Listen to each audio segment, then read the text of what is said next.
bae e sika na ban at the bad district ahodo no ma menka no kro bi njo obi a odi DC Mitchell municipal chief executive and our district chief executive and our metropolitan chief executive awo yen brani e wa ban mu no wanya no easy because common fund e beba no about 40 to 50% na emma efom ami emfanya djuma and war 4 years no and I say 4 quarters in a year no sikana on the average a bar assembly bia aya 1 million average 1 million every year who are winning MCB and RDCB bisano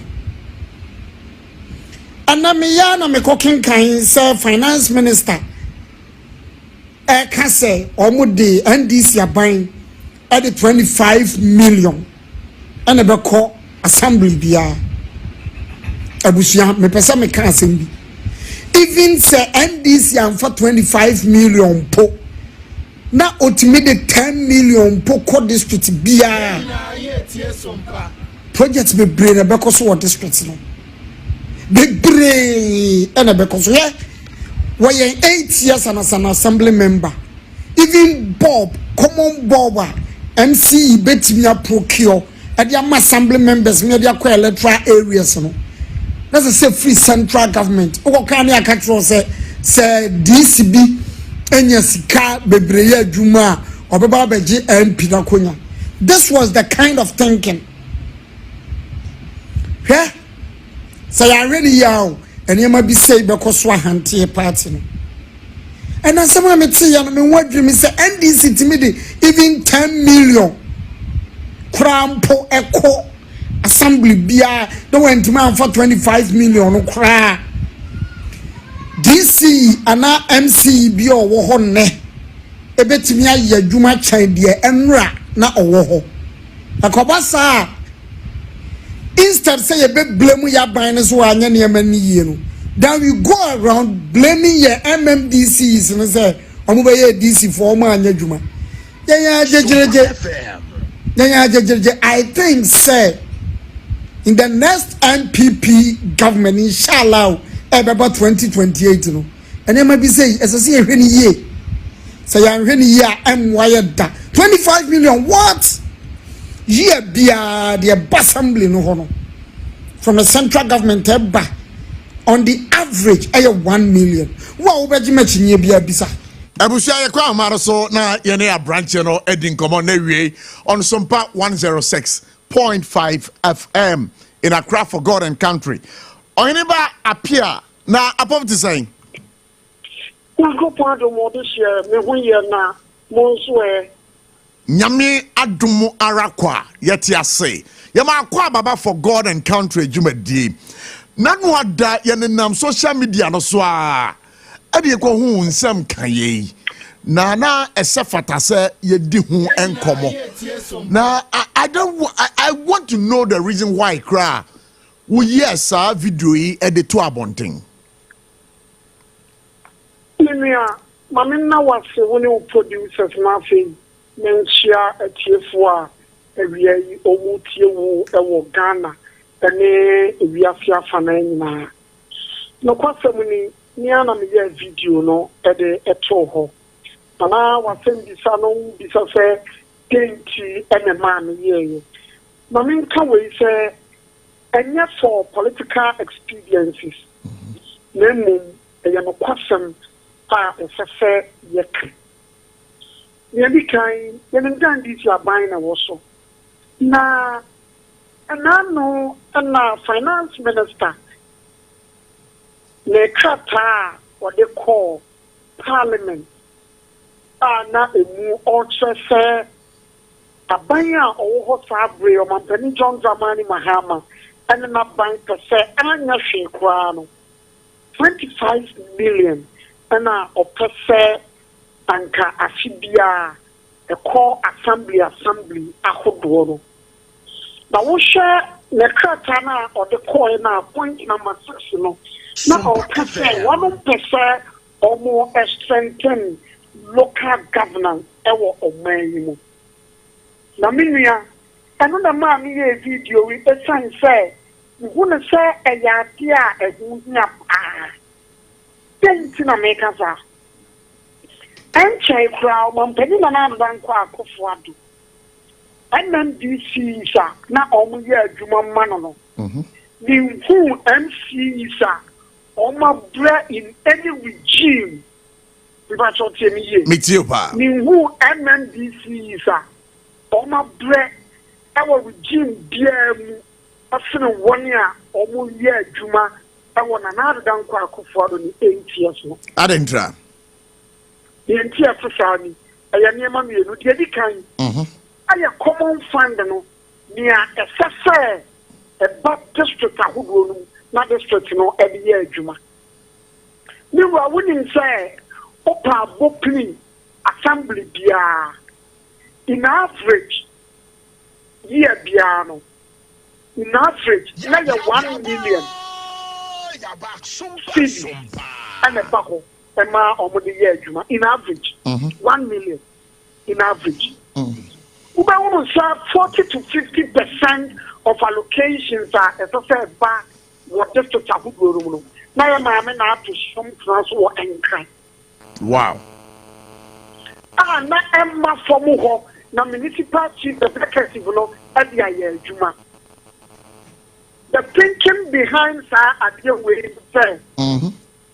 Now, I want a prime minister who do a question, Ubewana, or be a BC. And our MC who are sorry contested certain MP because assembly development project and MC the face of the assembly and not general say the various assemblies now the bayam to Juma ama MC and oh, but many answer about to us so crowd. Sir, minim sir for the Nanado period in governance, you know.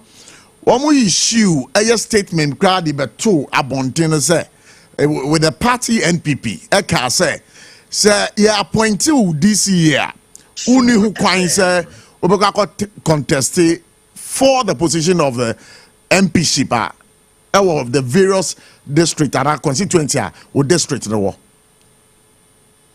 Mimiana among the proud to prime minister directive. But who say MC is no year, 3-4 years before prime. And now a idea would put you in checks. Remember one typical example. Me assembly member, I was Santiacham Central Constituency. Jiafe electoral area is from New Town. Name electoral area, a bank can say, or yet a toilet facility from central government. The toilet facility, started in 2018. There was 2024 December, and we have a toilet facility now. Even we are yet to commission it. But assuming say not Sikano, aye, municipal assembly no na one ho, ana odeya Juma and Kabaya Sana. When you are na Koso in the 8 years of President Akufo-Addo's government, when then MMDC is I almost day so we can't to say, but I mean assembly member. And me executive member of the assembly. And she's only meaning the ups and downs. And in fact, I dear Bakwane catch the one. Technocrats and all who are very honorable. Many MPP means you. Why the better bad Jano, the Akosidi? Because of Penny. Resources no eba municipality wa ana eye juma amasikani bi anso atsan district ni because contractors here ye tu omuka ani omu eye juma yi nyina no extra district ni but na emma 40 to 50% NCB air bulb common street light bulb that the Amman Assembly members are. I was saying central government and the procure Sanya money around or the Abba and Sanya Chama MMDC. And I wouldn't the bureaucracies involved in Sanya Maui. Now,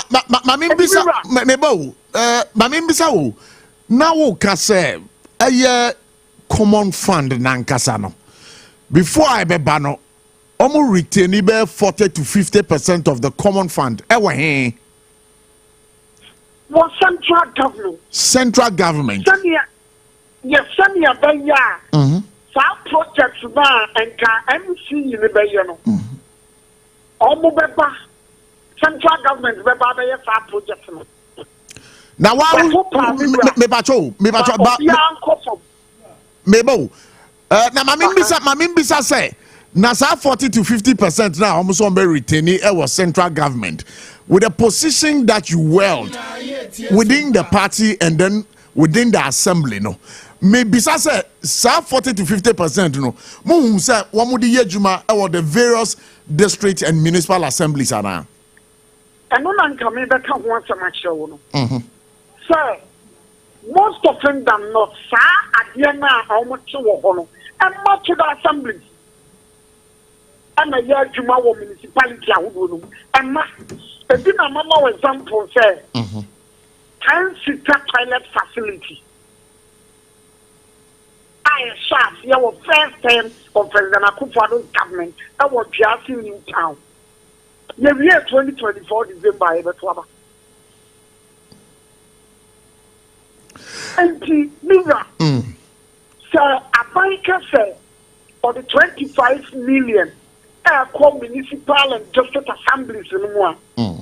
Sir, a banker to me, yeah, a papa, I'm on to do my Kosovo district because MMBC is Obia Kosovo young to do my what the GDP. At least, if not for anything, a legacy say that should be on a month for because say, Obeki.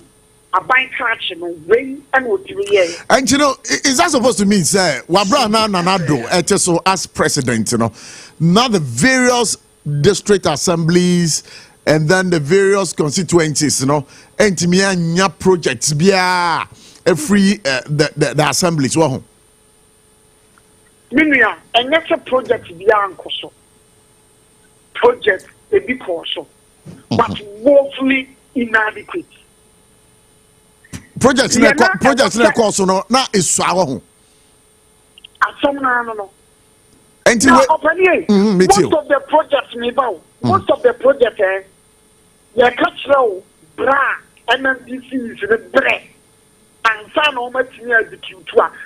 Just for instance, the show this year, just gets only a bow and chain. Sanya, a benya, the bit my project, the Sikani be by the Pia. Wow. This is so how not district assemblies, you know, a good year. So, then MC, yeah, this alone, no one can't win so.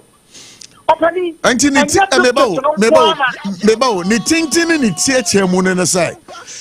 Eye kane DCs, you know, any MCs ni metropolitan chief executives, you know, one more brepa, evizena scanner soon baby. No question na make so. Wow. It is obi o kase the MC in the last 8 years and now 4 years. Why not juma? And so see a blame with the MMDC. And so see a blame with Kenya NPP government, you know, and the final fast we have in here. Let me give you one classical example. NPP by na akepia na NDC bread or modema MMDC is, you know, 16,000. Wow. Then COVID time, I know my penny Akufo-Addo are buying at 30% every so. 30% now free so may catch on authority say, now your MMDC is, you know, a big coffee with 7,000. 7,000 cedis as salary. Salary, 7,000. Omoka wants a man, and I know because I can tell you on authority say, even within last week, MMDC is, you know, I could follow time, no more. Almost to Nipadia, almost your Mampani Mahama, Chief of Staff, no, and for Asia. Obukusu de home como say, even almost service, yet to 3 young farm bound, about with the Damiama MMDC. Wow. Now, says can also says can almost you know, what was almost the year then? I think someone which me at the end, you wouldn't think at least year piano, then also almost some woman to by 10%. Yeah. Mother. I mean, I thought you all. And she's idea when you know, Yabino, and share and no one shall me say, the no work as a mini final. I say that Kufu Abduni MNDCs. Almost to Nipa, almost your Mampani Mahama, a buy a casa say, almost who running now, a bind it to the Chia mom. And when the player the MNDC is on a fast, and so be shop here, your fast were but for yearning kunim as a party.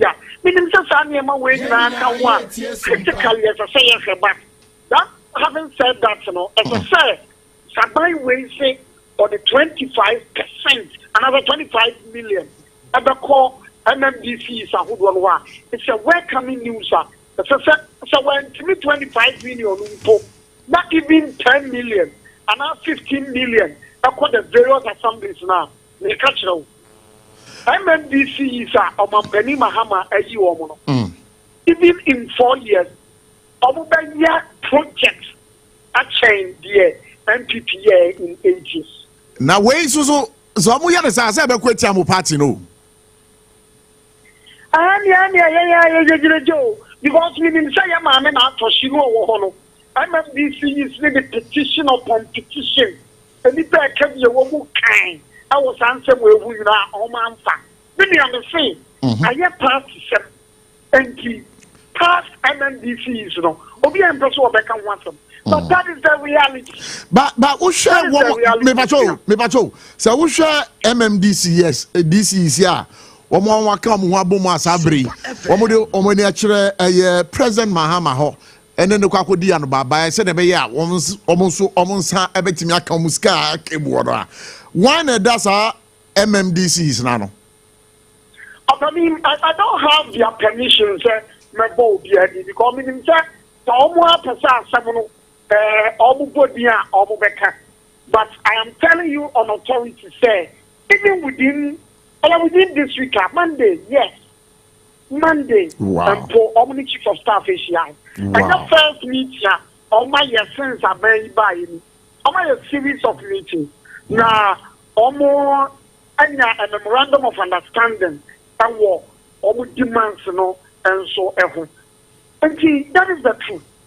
I say that, Omonia Bay can want to Omonzabeka. Now, so there come memorandum of understanding, and there's a who the details in there. What are the details enshrined in that memorandum of understanding?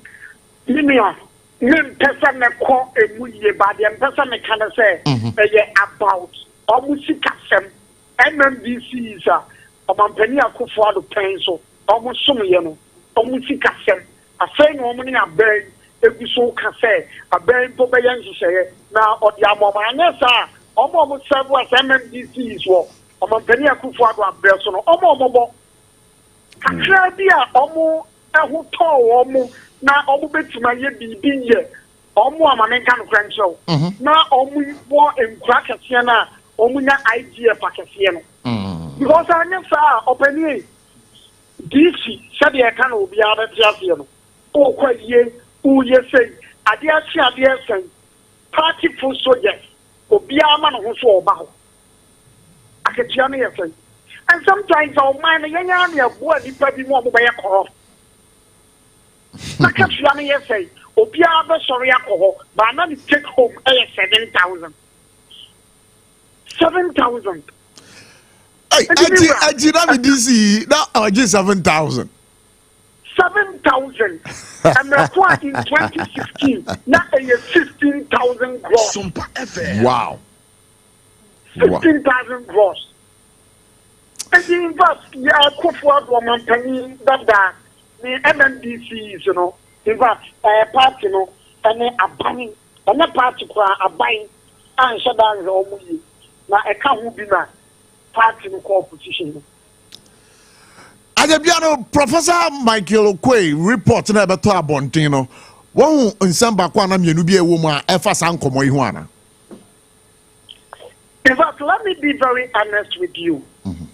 Oh, say you snippets of information every report, but when him say party California at the account, say and no any reports on Ankasa. And as we speak now, meaning who certified reports, it means to me Kasa answer no and now but all I can say is that most of the technocrats, not Asante Achamonkwa, not Ashanti region kwa, but Ghana as a whole, almost to a betia, Yabino, and I'm sad you. William, I mean, now, sir, only in Edin Combo. Now, Yabakumasia, Yabasha, what? Many amens with us, a palm in Yamin. Yet I say, a year, Ura or Heniba appear. And artist, I mean, no Edin Combo, or assembly member, Ewo Asante Achim. And what is Yeneni Dinkomo Nevi live here on Sompa 106.5 FM. Is it to meet or they have met? Because Monday away in okay, so there's some breaking news here concerning this particular story, and it says that Akufo-Addo's MMDCs to meet Mahama on Monday over salary deductions. And the home come and you know, we fall within the purview of the story. But my young co quickly now young nurses for some no. Because I have my dream pa baby I met me yare at any time. Now me yare at any time near the me call a banya sabia. Many nurses I'm on my now, what is the genesis of this particular strike action? Strike action ne faribai efrihine baye. Maminko munyabema Patrick and Chain. Na Patrick M1 komosisia on a choir a strike here faswa e baye. Entino maminko a Patrick hona yenen indinkomo. Patrick let saying. Prof, nyame adom boko. Bibia boko de. Nyame adom na mpacho so ho ye. Me ho ye pa. De nyame ase. Yeah. Prof, we ye ma etifo ne ahwefo nyina akwaba. At the Sompa 106.5 FM. Ya de ensema da paso ne ne ehun hia omai na so. Ba woni mo. Before I ever call nurses for that seven so no. Mami wie e wo MMDCs de no so. Ye call a ye Techiman. Na ye ne Techiman North District or is it Municipal Assembly? So I'm a bit confused because during the time of the electioneering campaign, in just a Techiman Municipal, Abedani Metropolitan, and again Techiman North District Assembly, Abedani Techiman Municipal. But I don't know. I'm having some conflicting issues on this particular status. So we'll be finding out. We'll be finding out how it plays right here. But Adom Ebedin Komo. Adom Johnson, the MC for Techiman Municipal. Adom, what to say? Hello, Adom, what to say? Adomara kwa na me gidi pisa Techiman boko de. Na me adom haboko. bank cransel be hwehwe prof be hwehwe Abochie yantonka uko. Oh, hello. I don't patch what me can. Hey. Hello. Honorable patch what me can. Honorable patch what me can. Sompa FM. Hello, honorable what me can. Okay. Me patch yeah, hwe say sabet mi asaka domo na eneno edin komo on this particular subject right here on Sompa 106.5 FM for God and country. Now, about you or Flagstaff House or your bar or the Jenana, the Vice President of the Republic. Now, I said, when you can't buy right now, say, Obeka. Now, also, when you now, when you okay, me patch. I don't patch what me can. me patch me tonka. Yedanyamiase. Now, District Assembly Common Fund, no, minimum say. About hiti accounts are. Finance Minister, son of my guarantee, no, or more really at the amount of Assembly Common Fund Administrator on accounting. So I can't say the now about the various district assemblies. Sir, Usha Finance Minister and Kase Muniska were released here. District assemblies be Usha. Mubetimianya bear saying. I don't know Kase, I'm unable to tell. This is because a technicality in the doors.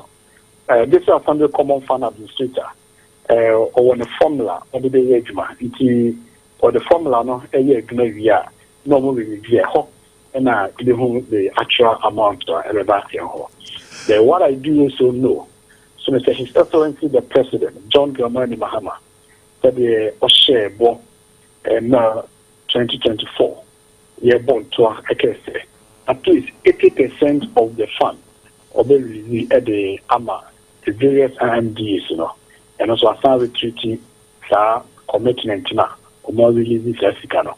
And we are hoping say common fund administrator a formula approved by Parliament, you know, once you very now what releases Africano at the various IMDs.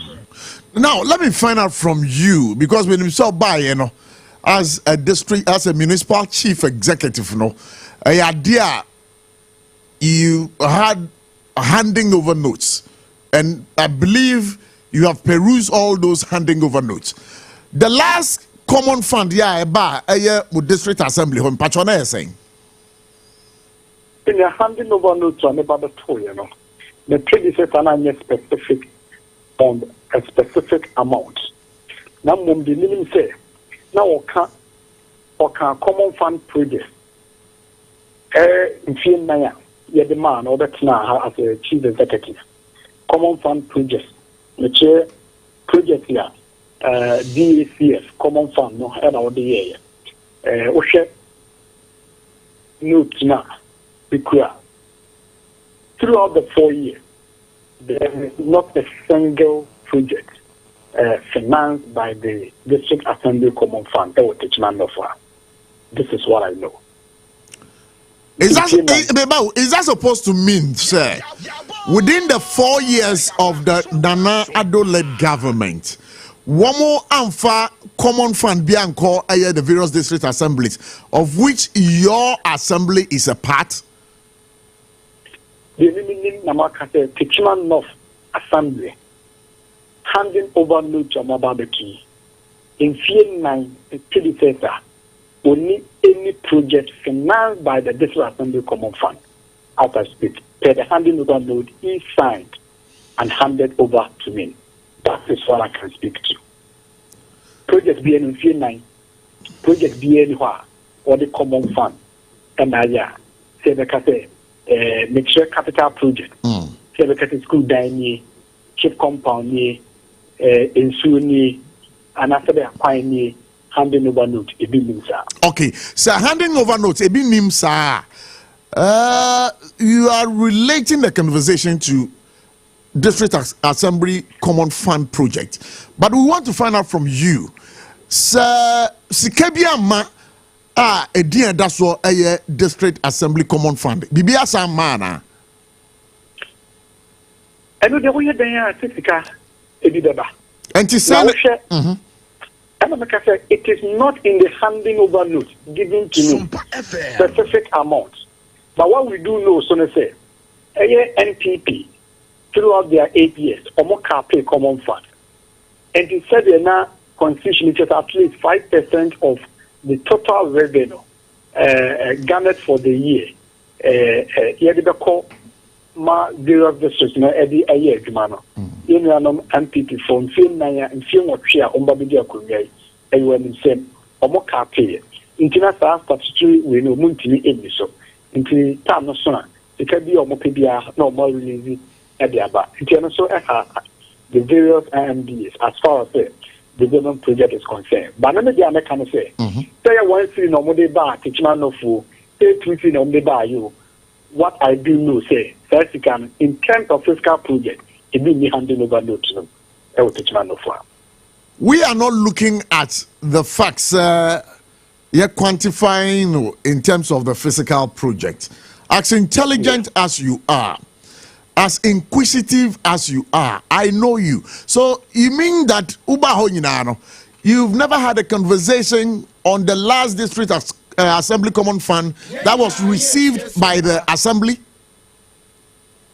We decided because as a new chief executive, I handed over to who said for the last 4 years, project be anywhere, this Assembly Common Fund, and their finances. I asked the technical people another 2 or more. And what was their response? Scanner is so. The bishop because scanner is so. When besides scanner saying na eba. And no sika or more utilize ya. What it is about or the tiomo. Or more you want to the new one, new era, room, the Baba coming son. And I may every moment you cool. Then who kind of facility the abobra at the ama teachman of Abochie. Because the abano a cop almost so more utilizing the Canadian auditors have come or more hour the two or more close to moves and they are preaching. If they are auditors had a reason to believe misappropriation behind the Akoso but quite apart from that, but any Boschia, His Excellency John Dramani Mahama or the Ashena and also or this so Senator various MDs and little bit in a nice so men okay say Middle Belt Development Authority, Left Belt Development Authority, Right Belt Development Authority, His Excellency John Dramani Mahama or Gulinia. Another say this is different vehicle be a on our main point to do the various districts. District assemblies now, they mandate say young potent heading point to the banner.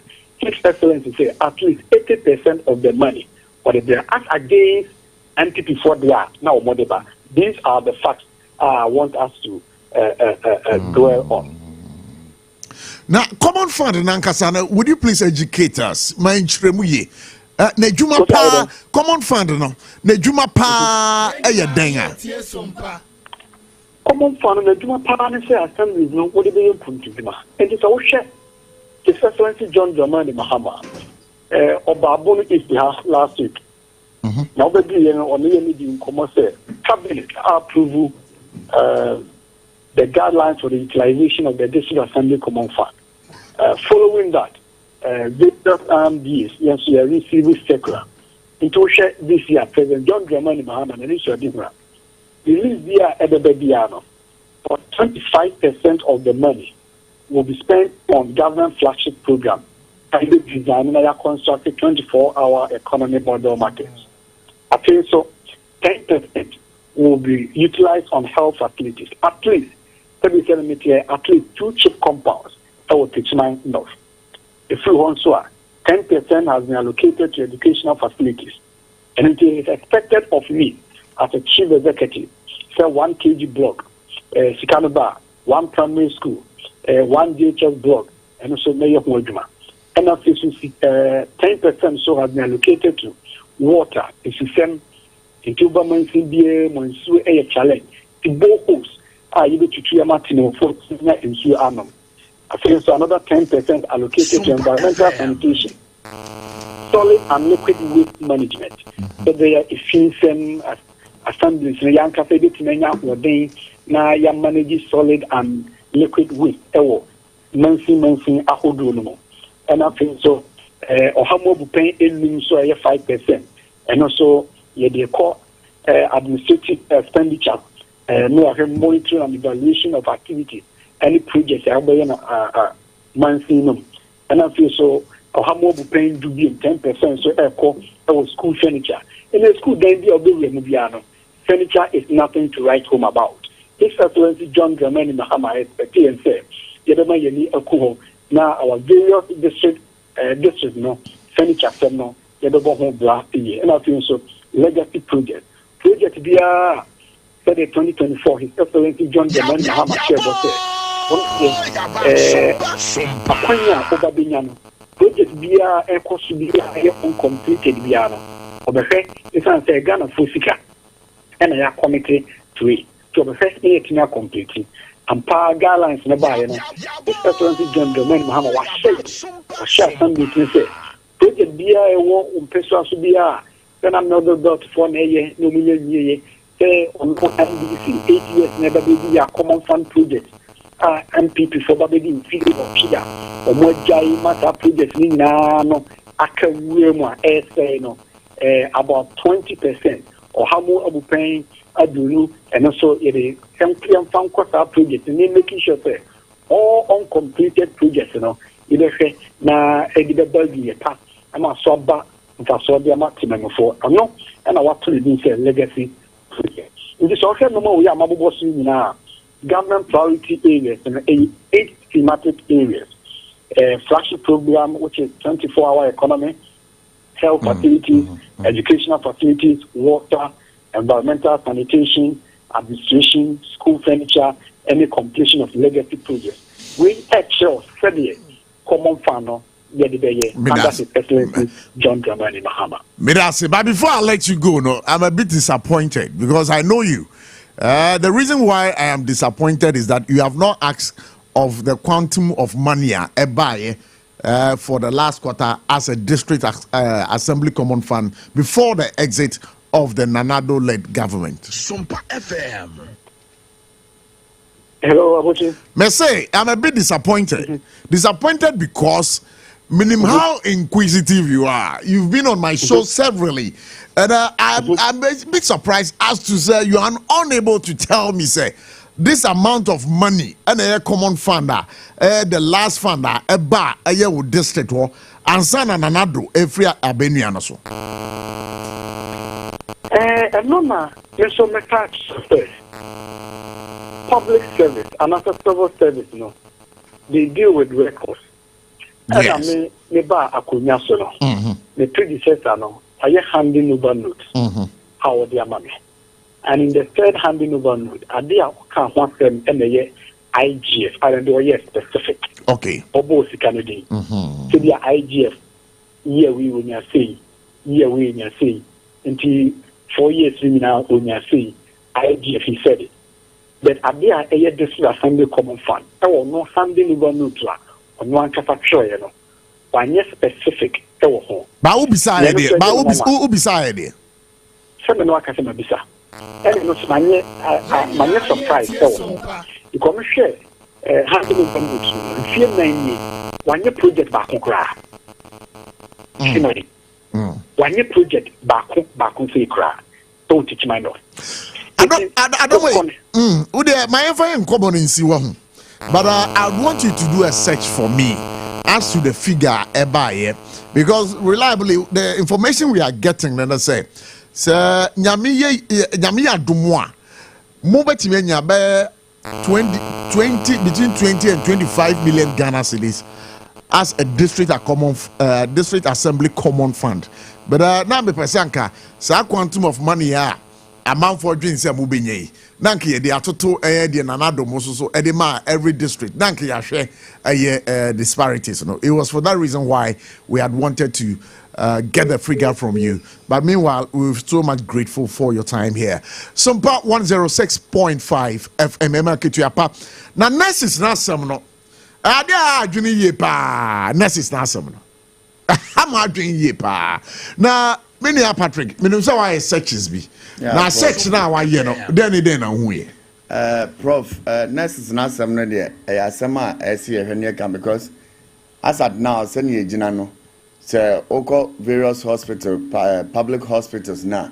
Nurses for the niema guho almost aban say, and niema be omo kaya, abanda than a chairman, almost share, no monka.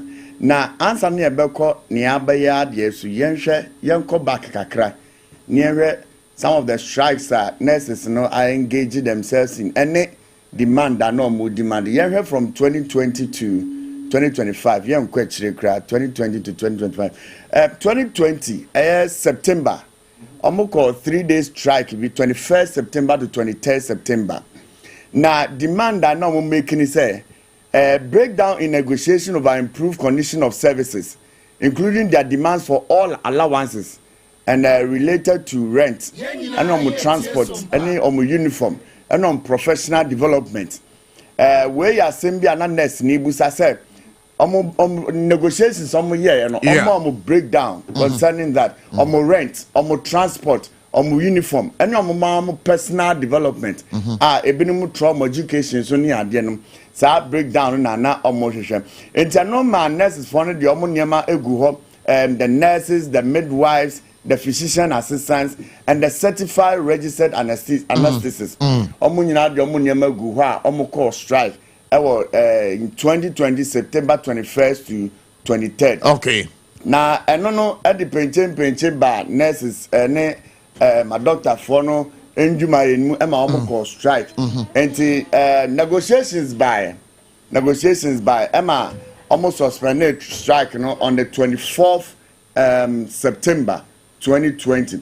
Now you strike been so called so March 2024. March 2024. Yeah, March 2024. Okay. Now we saw how another saying. No nearby and say from the license verification fee. Okay. Nurses and midwifery council no increase price no over 444.5%. And the fee now no mutual 550 Ghana cedis. Yeah. Now rise all the way to 3,000 Ghana cedis. And we are doing the license verification fee. The license verification fee. Yeah. And almost 445.5%. Wow. In March 2024. And to when almost Debbie, I did with the inquiry. From 500 to about 550 Ghana cedis to about 3,000. Wow, that's a quantum leap. That was too much of a money. Yeah. And Tommy Kurujambo bomb on Sa ETC Krum say, Sa few way they am a friend among Tiasia and Tino Abansha na Omonka. And the negotiations because between the nurses and midwifery council. Okay. And the governing bodies and the nurses for them. Emma almost hot striking because no more pending review and you may be almost striking. Almost suspended in 2024 March. Now, young Niaba Nansen February.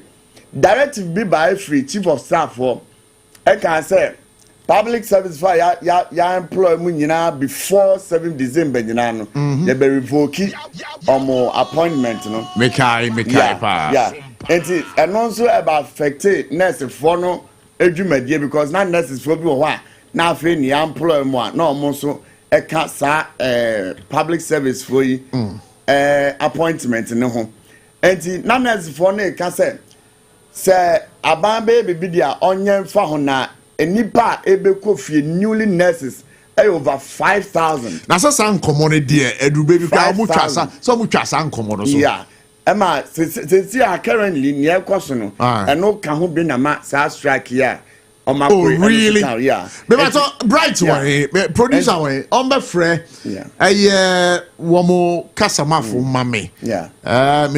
Bright, he will do that work and then let me speak to them. Of recent public service appointments, and no can be a normal cost strike and unpaid allowances for rotational nurses and midwives, and also a can be ama. Sisi ano entina omoko strike and after some delayed employment for qualified nurses and also can ebi and na omoko strike na government respond or the abane say oyan hwehwemu avasa recruitment process no post December 7 2024 no to identify any irregularities what nurses appointment and public service appointment into Ministry of Health.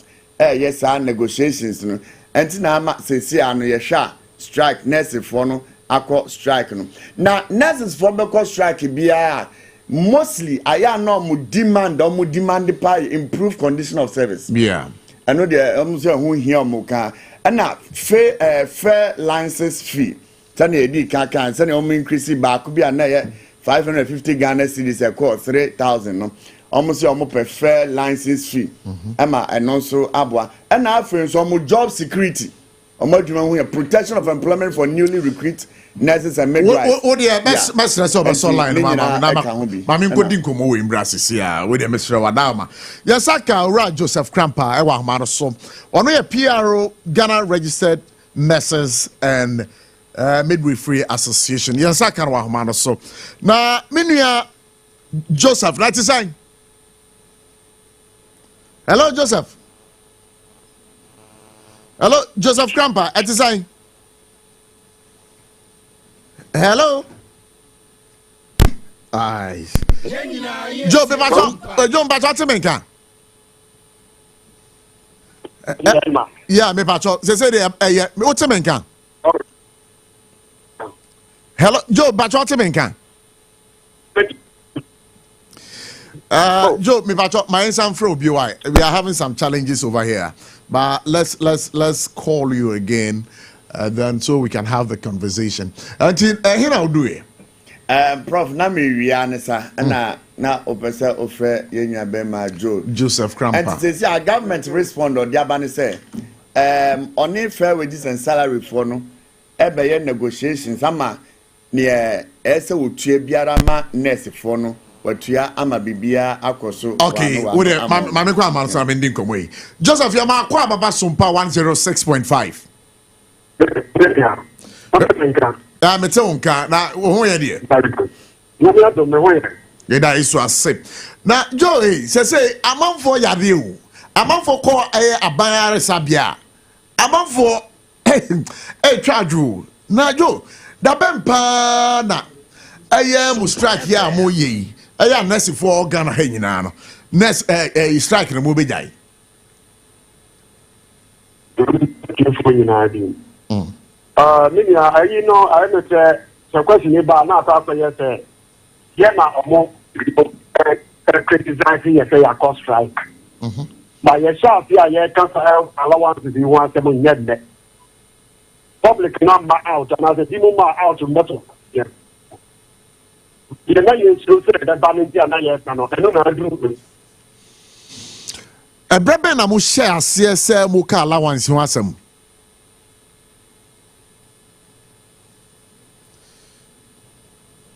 Hello Joe, but what menka? Okay. Yeah, besides a brebe na share say mo ye demand for these allowances. Your condition of service now, yes, every 2 years, there was a review. 2024, now that's 2022, and I'm reviewing the Bobania and on about 2023. And I can't want to copy 2024 me. The year NSF the implementing, and I say, your best is a bino. If you account condition of service in the one thing you know, allowances about the you know, buying it to employer no get to move. Out to ever buy no, you know, much of them people things are about January. A buy. ọmọ kẹkẹ sí la ọmọ tutu yẹ sẹ la ọmọ yẹ sẹ kó yẹ sẹ di ma yẹ ẹsẹ yẹ ká yà má ebi mo fi sẹ agorɔ na yẹ di nti no ẹ bọ kyerɛ sɛ yɛ kɔ strike anɔ ma ba abɛka na nipa ewu ti sɛ deɛ ɛwɔ ka bi sɛ bibi mo ɛbɛ ha bi mo ba nyɛ yɛ pɛ eti sɛ ɔmo wɔ sentiments bi to express they should express it towards the government to let the finance minister sign the condition of service and get it implemented by the controller and accountant general. And no one here should say, 1 minute, first strike and off. But Minia Joey, say no, National Labour Commission, the Ababetu Abontin say, strike ya mukui, illegal. Na Samoa Semia, Munkwe Juma, na money fair wages and salaries commission for encoding Komo. I don't know, yes, I do my 4 was strike, amount for court strike, or more right to strike. Strike is one of the weapons that workers ultimately demand or more employer not ever or although say yeah, or whatever they are telling me. Why not they let our brand say, Mumre will be a letter. One go out to say, oh, illegal, most of my again, you would be a dear. The attorney says the other court strike is your democrat. Say me say the road map me. And the court strike say me say the I say I will make a illegal. That kind of strike is illegal. You get the jurors or more jurors now employed to arbitrate or to resolve to the court. They do that also strike on the how do you call it over the allowances. After the back of you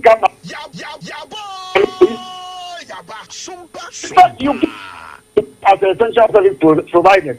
But yes, that's a you cannot trust it off here. As a Jew, you can. And there's a thing I say, or mark of internet is the orientation, Juma under supervision by the CDS. And I'm a similar performer. If there's somebody not higher, no matter sign. Now, yeah, you know, fees are I was so. But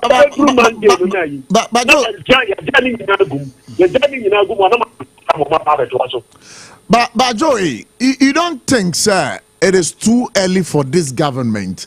And that is what we don't want to hear. You don't want to hear that? We don't want to hear that way. I didn't try. We don't want to hear that. Because who inherited any government or who fear, we are hearing, not the way they are going. She can't walk on the wine vessel. The cardiac on the wine vessel. I did not a government document or one saying I feel it. I am legal and binding. I am such a implementing. Most of us are contracted for renegotiations. We are not there. We will not renegotiate. And then we see a guy. You say, you know what can I do? The day your mama fair with implemented. You know, we see about 5 times here from January up to now. There's significant Sompa Minister of Finance happening with it. Let's look at Minister of Finance, from the health sector, ministry. I you do with your best son. The moment to have day to fulfill. Every minister, what you can publish communities about. Then how long is it taking to form a committee? I mean, I'm being maybe. You are cutting a better track. They are saying now, be more sorry, I can't take it illegal. I am your woman friend in Angogu. Hey, where do you have someone here, Brepa? Mother, you are cutting. Don't be a nervous for what we buy our Muka to be contacting the conflict in the line of duty grana. The members will be a Mutino, or one capacity of Musica, and share move. So we are as a nurse to see and our midwife to see her. So no one shall know we have provision bigger. Or a bino channel. Oh, but Minia, Joey, I said, a baby tremor, so we are nurse in the canal Yarena Quaya Sabia. Minim, sir, one Casano, Unes, Nukrona, Yareno, and I say Ukrana or Bayaria. Sir, by Henu, and I'm a boy. As a man, can you shut up? The care paranormal, not a cabby woman, as I will go to Yakota. We next Nilan Casana will go to Yasakano. We don't have that policy. Wow. Kasa de ma nyina na me ya do ma ni nya be condition of service. Mo tan mo nya ya awo popo moto. The baby dia kwa kwasa be blame. Ma public a blame ya say. Ya na ye nye. Asa ye nyere omo ho. Ya su nyere omo ho pa. Iti kasa abeti me. Na ntaso kokko woni pa no mu. Ani ja tu fufu no. Afi ya tu we me de. Na afi mo yese. Mo anu kwa mo be so anu no mo nam say. Mo pe nipa bi mo ma ba be ka mo ba be ye adwuma. Ebe plan be bi oda nwa. Entino me bisa say ever since I start to say mo cost strike aban panyimfo bia emfrem mpanyimfo say mo mra na mo ntrase. Le part trase no e dia ne ye kwa akoka. Ye koka ni say asem ye dia to hodada. Document na mo ka wa asem no ma ya ka wa asem wi assign asiti am as I mo implement. Now say hey the obeti from debio mo say document no you silly did that. You don't know the challenge perhaps. Listen. Meet you. What be time I mean to be here? Yeah no. Because the president, minister secretary, minister of health and chief labor officer, now at the Geneva Airport International Labor Conference. They hold meetings there. Abofra abokọ no abokọ no the omuka ya me say yen guy bi ansan yimra and they say ngai no nya problem omo so nhwe say omo asan aba ko controller ho omo omo ayin piti eno na ama na ka wo no so omo time ya you bet you after your members no say omo bra it's not about talking about meetings I think they should acting here omo nsan ya de no na ide aduma talk what Joseph, you know, because I'm between when you are prepared, but the meaning of crenim near. So, when it's a buying a yarasabia who do a woman more. I don't know any in power or bad people for power. But at the end, she gave me a one person on my side document. That is what we want to know. But why a crack? Why a crack? There's a way I'm my yakakray. Well, what to interest Coquachero Mukakri? Nankama Kobe 2 days. So, not for you. I'm a bias. Oh, me bias. I'm only asking that question. Me dream. Hey, that's not land. I meet you. It was a hope we gave to them. I don't know what to resolve issues. But what are they doing? They're countering us out there. I'm more rapid.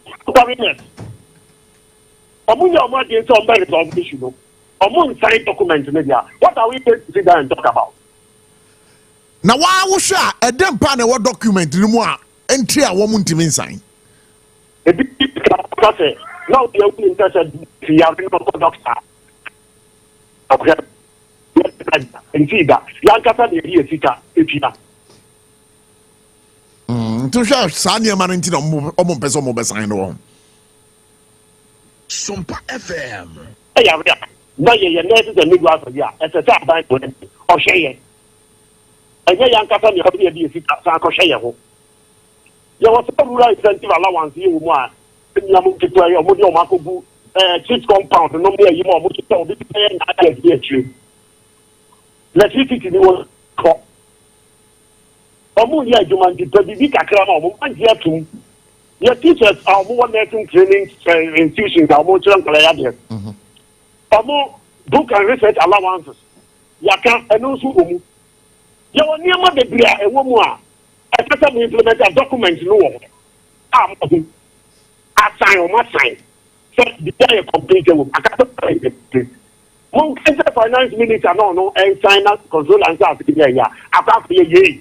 To me. What do you want to we are not come to say for any renegotiation. Renegotiation is a policy, sealing and sealed and binding on the employer to implement it.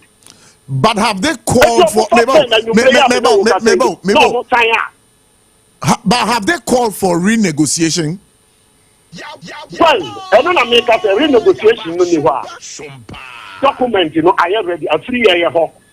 Yeah, the kind of wages and salary commission, Minister of Labor, traffic, I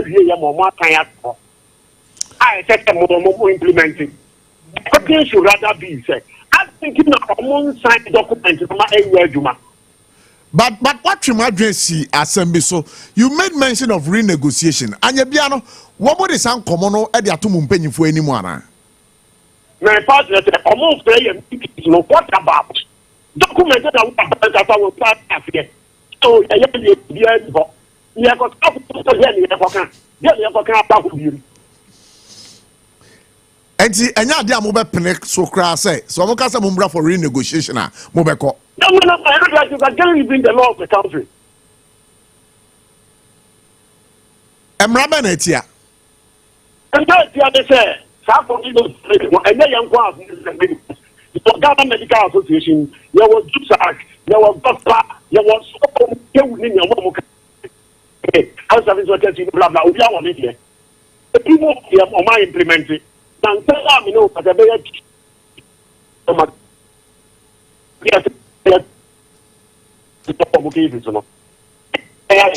FM. After the money, I got nothing. I did so. So, negotiation. It is not done that way. Once again, answer a Jawa Crown National Labour Commission or say the Moyeno illegal. Okay. Yo, Maki. I started an illegal.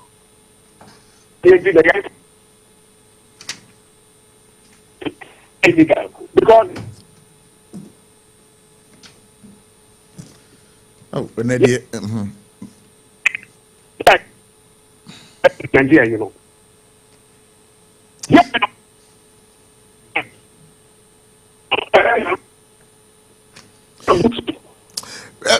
Joseph Crampa, I say baby on line no breaky too much. You know, Kabayan can find common see.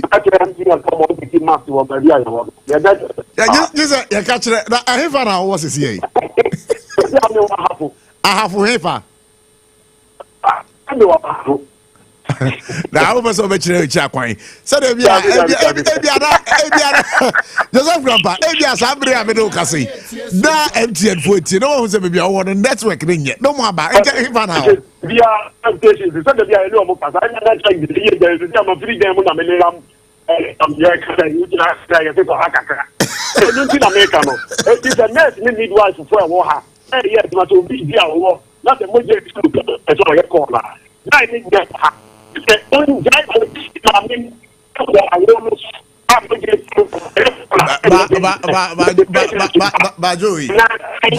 Joe, where the best where the best line break pa best ba me sra pa munya na monko I have from go I sabi ahodro no why me sra pa where the me sra pa no me ask catch up say Ghana for yes sremo why Ghana for sremo do do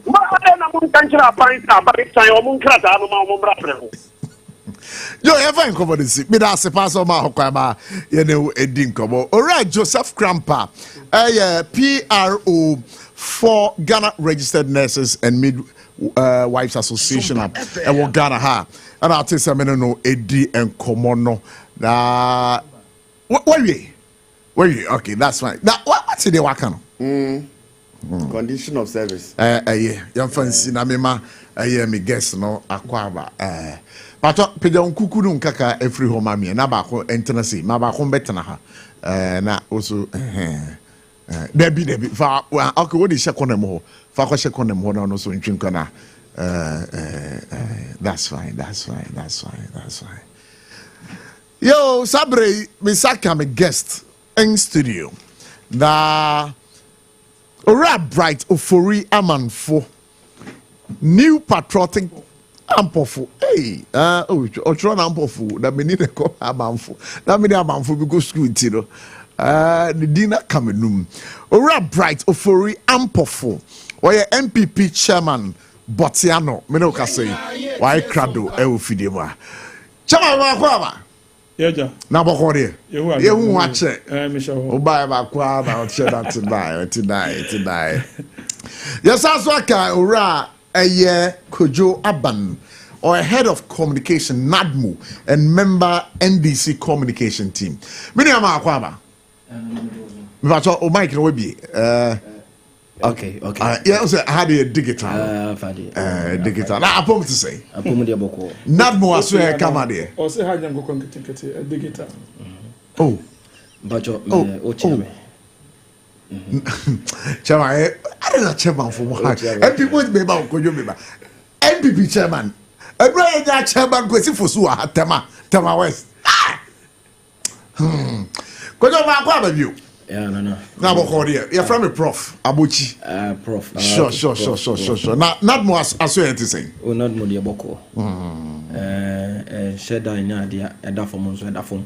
Oh, sir. Namia boy. Mamidi gan chair when he was here for. Sure. Namen chair, a mebra penia, chairman, Mabetonoha. And yet, easy, sir, Metiasie. Yabetua Banwania 38%. There be 41%. 48. Oh, Debbie. Official communication from the Electoral Commission here 41. Yes, your collation results. But that is not official to 38% no mania. Any enemy so mania. 38% of mania. But officially, it's 41%. And almost till now, this MPP form for more result in Betua Bonting. I want to mean from Betua Bonting. I want to mean from Betua Bonting. 38% na one more. What happened? I didn't do Braniaba. My come as myself. This is not a subject for discussion. Wait, Chama me obi amekasa. As a me yawa. Oh, baby, I know you are sorry. Oh, but you're not a just or But on a more serious note, nurses for issue, I have some pool. I didn't know Moon sign on document in Mamona or Moonco, no Munko Yejuma. And I'm in Juma Woodwa, Sabi, a good so office in tea.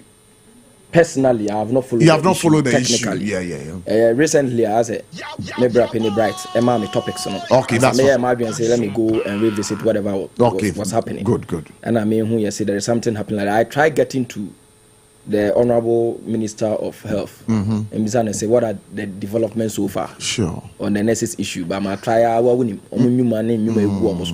And yes, is obey almost.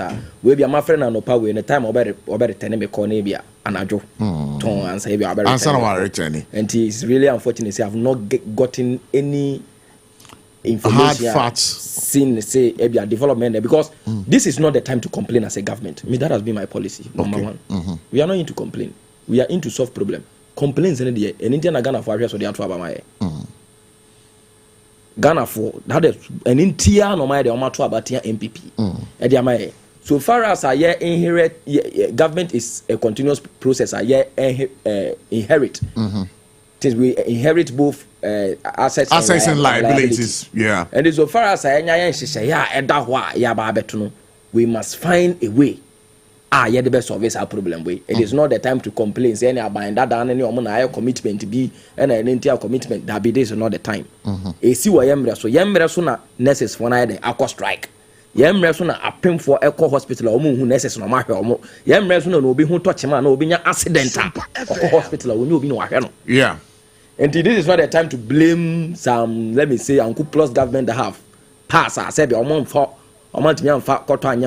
that a true stronger word? Sebi. This is not the time to complain. Unscrupulous. Is that a too strong a word? We are in to solve a problem. Okay. The problem in Ghana for now, I share and we take off that problem. Now, may I sure say the health minister, in consultation with people, stakeholders who are involved in this, will see a way forward to this. But we won't blame anybody for anything. Okay. We will make sure we will see a way to solve this problem. Nurses for another day. But that's a because almost service now. It's an essential service they provide. Very important. Very important because service. We remember too. And as a chairman too was here. We are in the hospital. And that's for new one. Ebi okra chairman kra wa man yere anyam require to me now chairman then abakafa issue you see it's unfortunate say you play politics with everything and we are playing politics with the health of the country. Ocean next point for interview they don't trust the government. They are tired with negotiations. What about to say previous government to say me braking say government a continuous process. Now, on my negotiation, now you are threatening. You are threatening say renegotiation, and they are not happy with it. Say also can send a papa no bufu renegotiate. They won't even hear it because the same health services now. Why am I other people? Why can't you do it for the nurses? And they are in fact doctors. Kraka say if nurses go on strike, even the doctors. Boss, oko stressing the nurses bre. No obi no jari obi kunu or hospital because the person is not capable to move around. Now omo to think for say you omo ja any idea. And you asked the question, I was surprised you asked the PR that question. Say, is it not too early? Is it not too early for Sammy David to be sharing money around? Is it not too early for the Minister of Communication to have a brand new Lexus V8 to be driving around within 5 months of coming to power? The Minister of Communication? Yes, is it not too early? I know who you're kind of or didn't find court. Brand new Lexus? Yes, V8. I don't know. You have Sam George? Yes, of course. I don't want to maintain Hoshi. But you'll be a producer. No, but if you are not, so I say card or no, don't worry. On power 5 months here, and you'll be to Atonadi. And you're not sitting here in the show. Eh? That's an area in the show, and you're bit no problem. So I'm saying that if that is not too early, then this one can never be too early. Because why am I going for do it for these people too?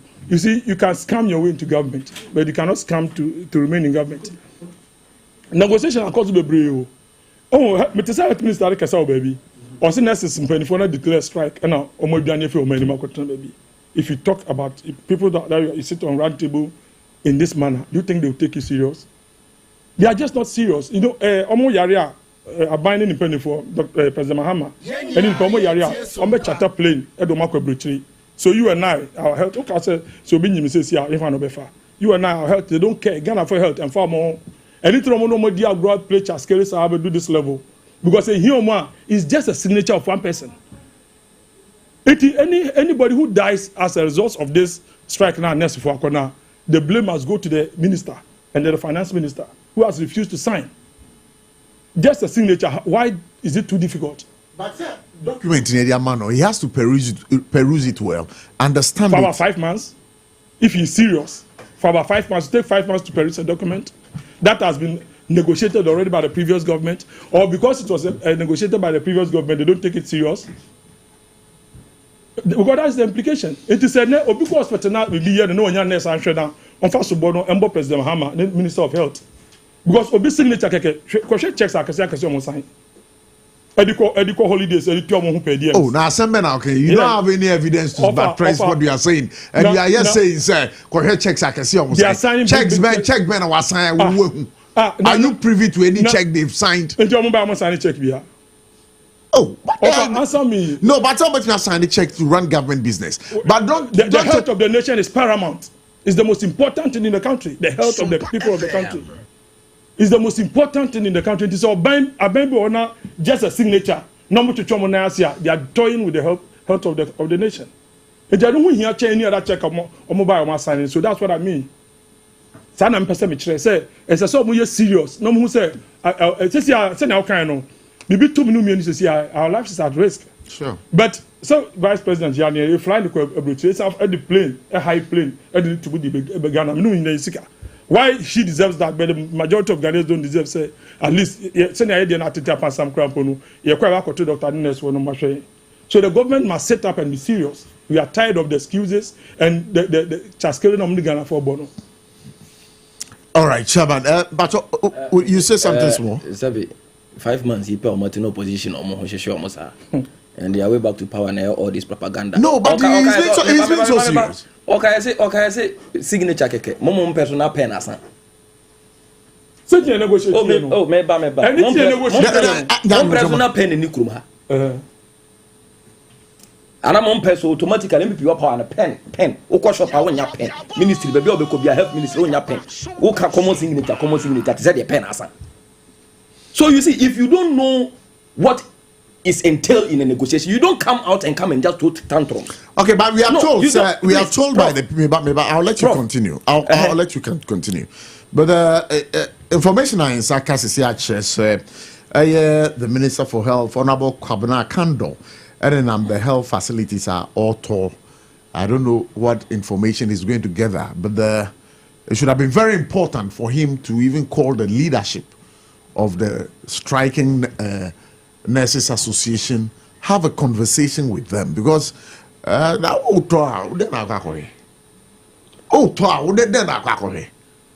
you don't joke with lives.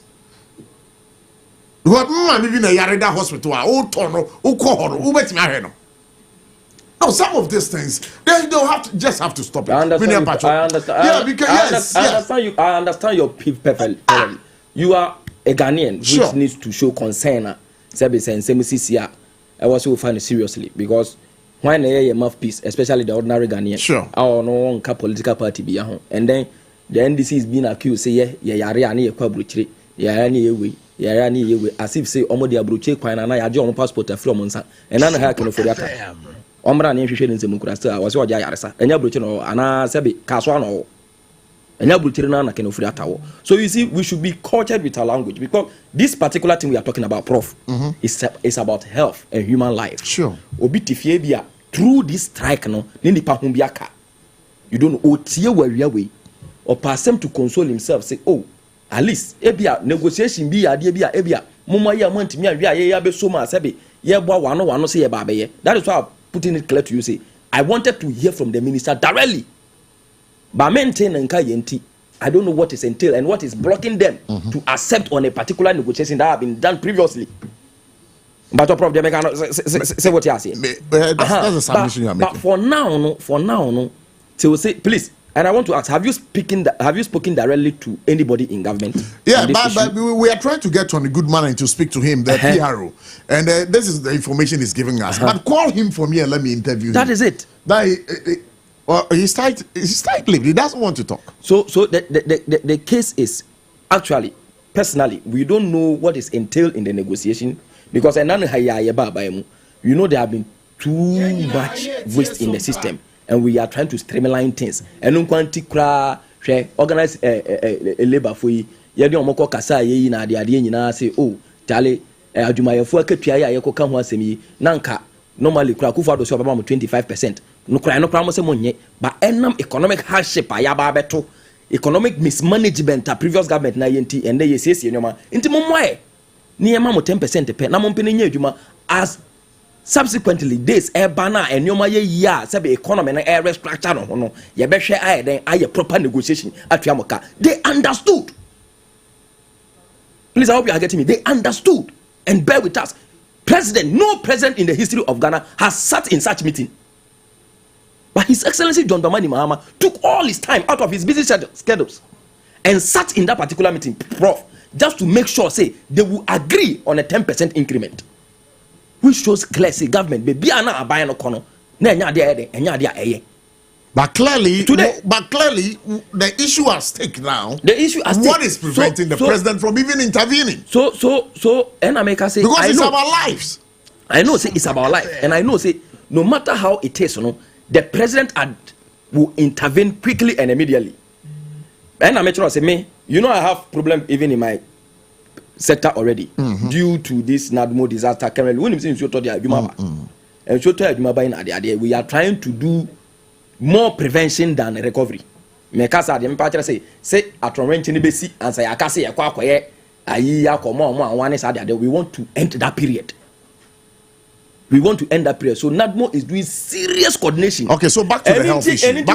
Man don't follow assembly na make say. Okay. Senior Bright send me topic no na akachiri kakra.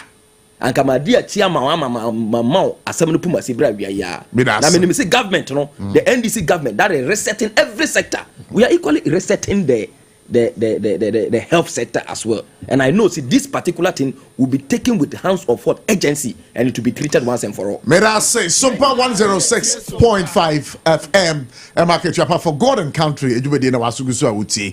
Your numbers wait to your lines now 0260 196 0260 196 the story the story it's about Dr. Mahmoud Baumia. Nanwa wobo ayentoa ewo central region. Asema o Canada say Ghana for. Se mo anhwe ya taxes John Mama aban ediba do kromo no dia ebe konkan pa. Now he doesn't see the need for this energy sector levy. Womo the 1 cedi ediato fuel. Every liter of fuel better so.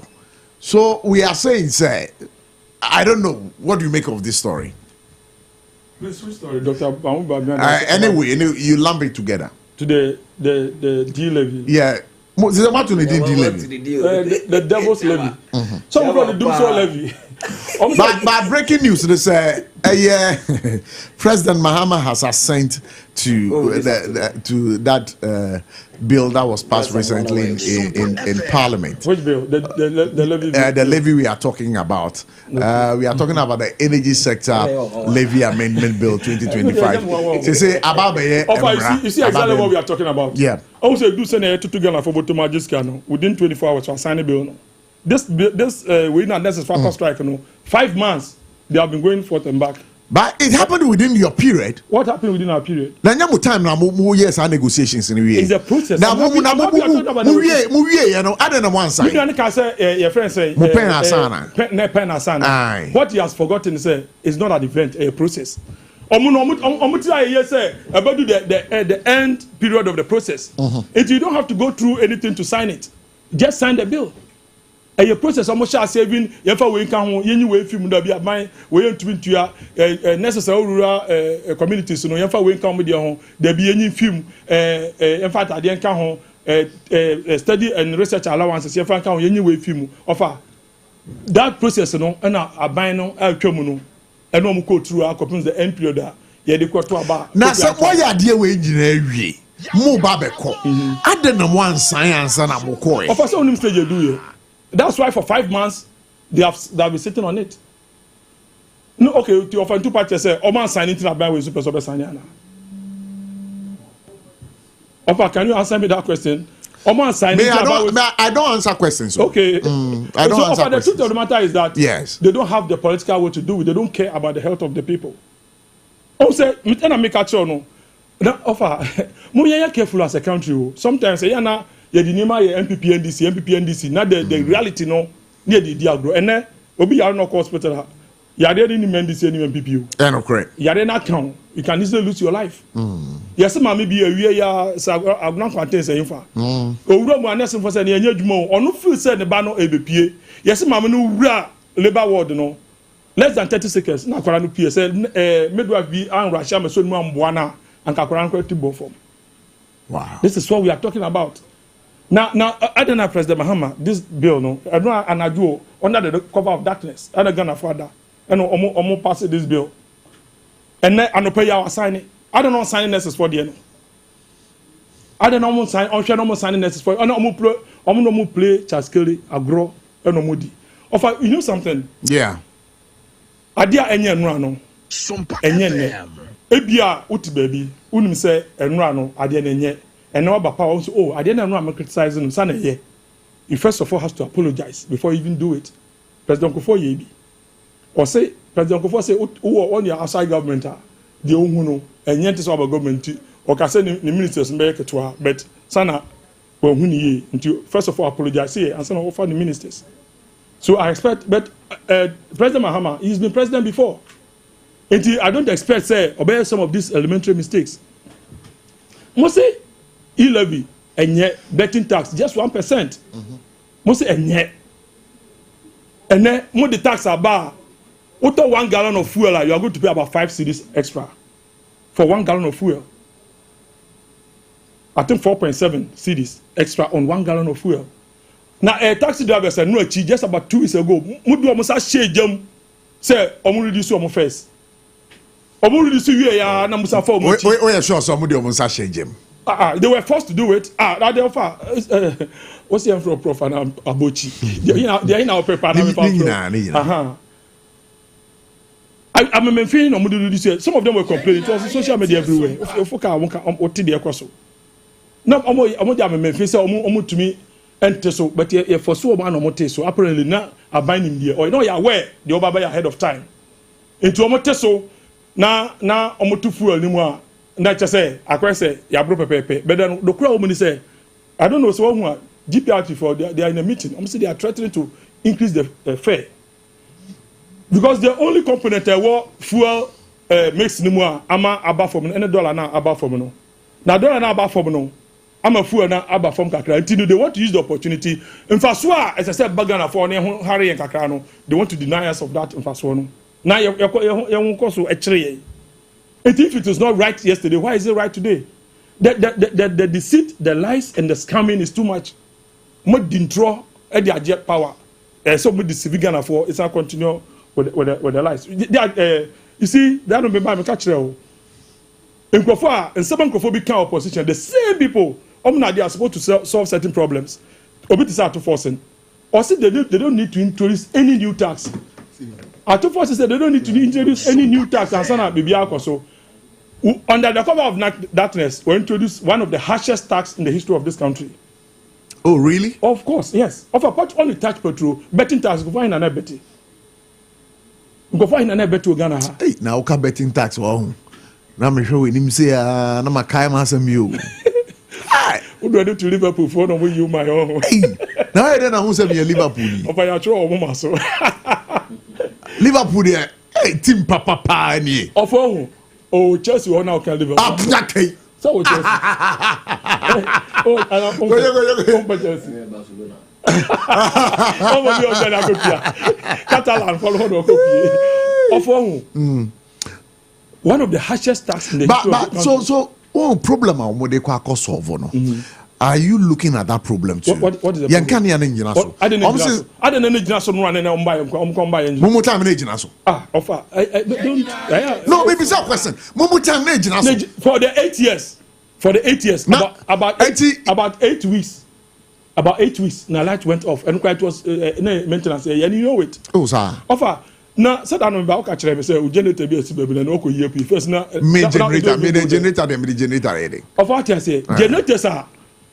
Don't go from Sanka today. Offer it will ensure you. It is fresh on our minds. Just some 6 months ago. You remember, sir, Tama mo handy over more. They came out. The new government came out to tell us, say, the quantity of a year fuel to power a year the thermal. Plant 5 minutes. 5 minutes. Can you? These are some of the lies and the scam around. Oh, sir. Now intro. And Chebian no longer says somebody now. Who take this energy minister serious? I know I can't say containers behind. Suddenly, I say all kind of Chinese now no can teach Chinese into. We didn't understand what he was saying, and they'll say one can't containers behind. This is how this government takes Ghanaians on serious. They are not serious about Ghanaians. I'm flying serious. Also, who didn't torture Obisa and Nipan, who didn't torture no associate, Nipan crowd taking it serious anymore. Until almost didn't trust her containers are by Sahira, and also one cancer containers Sahira. Now, container Biaka and Yanai. Some 24 say, Obia Wairano, on Nimbi Oshe.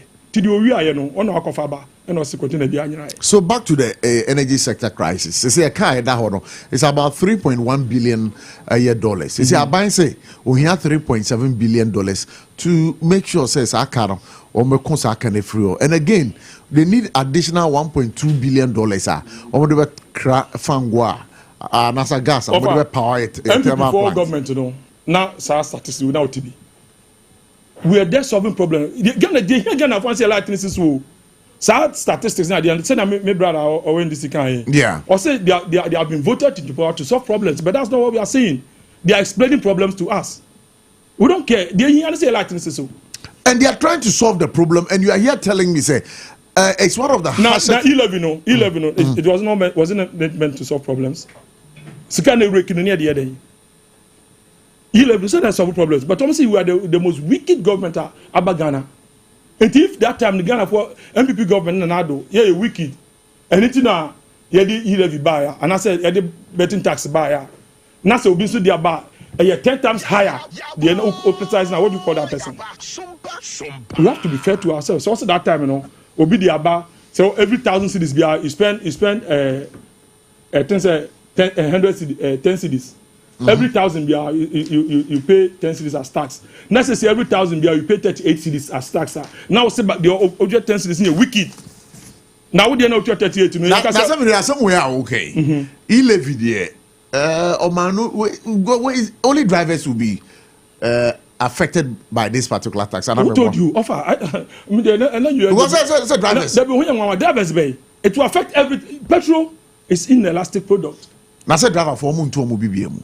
Also, Montu. And I said, I think on my sign a I say they are in the meeting. They met today. Yes, they are meeting today, and they are threatening to increase their fares again. The real effect of this thing will come up from next week going. Oh, what you offer? Make us say that best friend will affect. I'm even scandalous. Now, maybe a question will. Yes, sir. Fuel no mujano wa hino me fane. Ano mo de buy. In terms of the price per liter, mujano. Oh, I think it was around 14-15. And it's only about 12-13. And it is because of the mix of the dollar that about from. And you're buying more than $1 number for. It will be some sort of. I said, "Yeah, I'm buying a $1 number for." But that's it. I'm calling change. Minia, say one CD levy bay.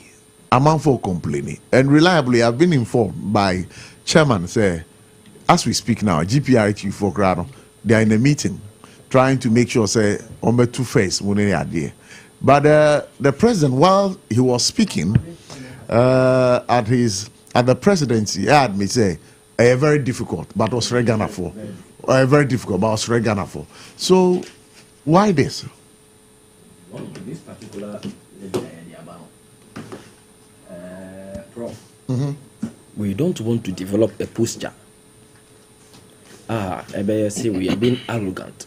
And I say, even though it came as an agency, no, we don't want to develop as in say we are being arrogant in a situation where some people will be trying to bring a levy. No, we are not doing comparison here, but just say I was say can kakra. I be a levy I Ghana for complaining now as you what by so pump we are not trying to create that situation. But what we are doing is it is a plea. Even though it is a difficult decision, it is a plea. Ghanaians also shouldn't forget, especially Nyoma Toma, and they shouldn't forget, say, they didn't only vote for us to make soft and sweet decisions, but also make difficult decisions that in the long run, and I say in the near future, will save us than what we are in today. Okay. Hold it for me. Okay. I'll be getting back to you. Okay. But I'm going to Deputy PRO, GPR to you. And then come on, I'm confirm me as a chairman. I can say no crescent, no crescent. Around one to say. Yeah, bro. Bokoria. Now, so, yeah,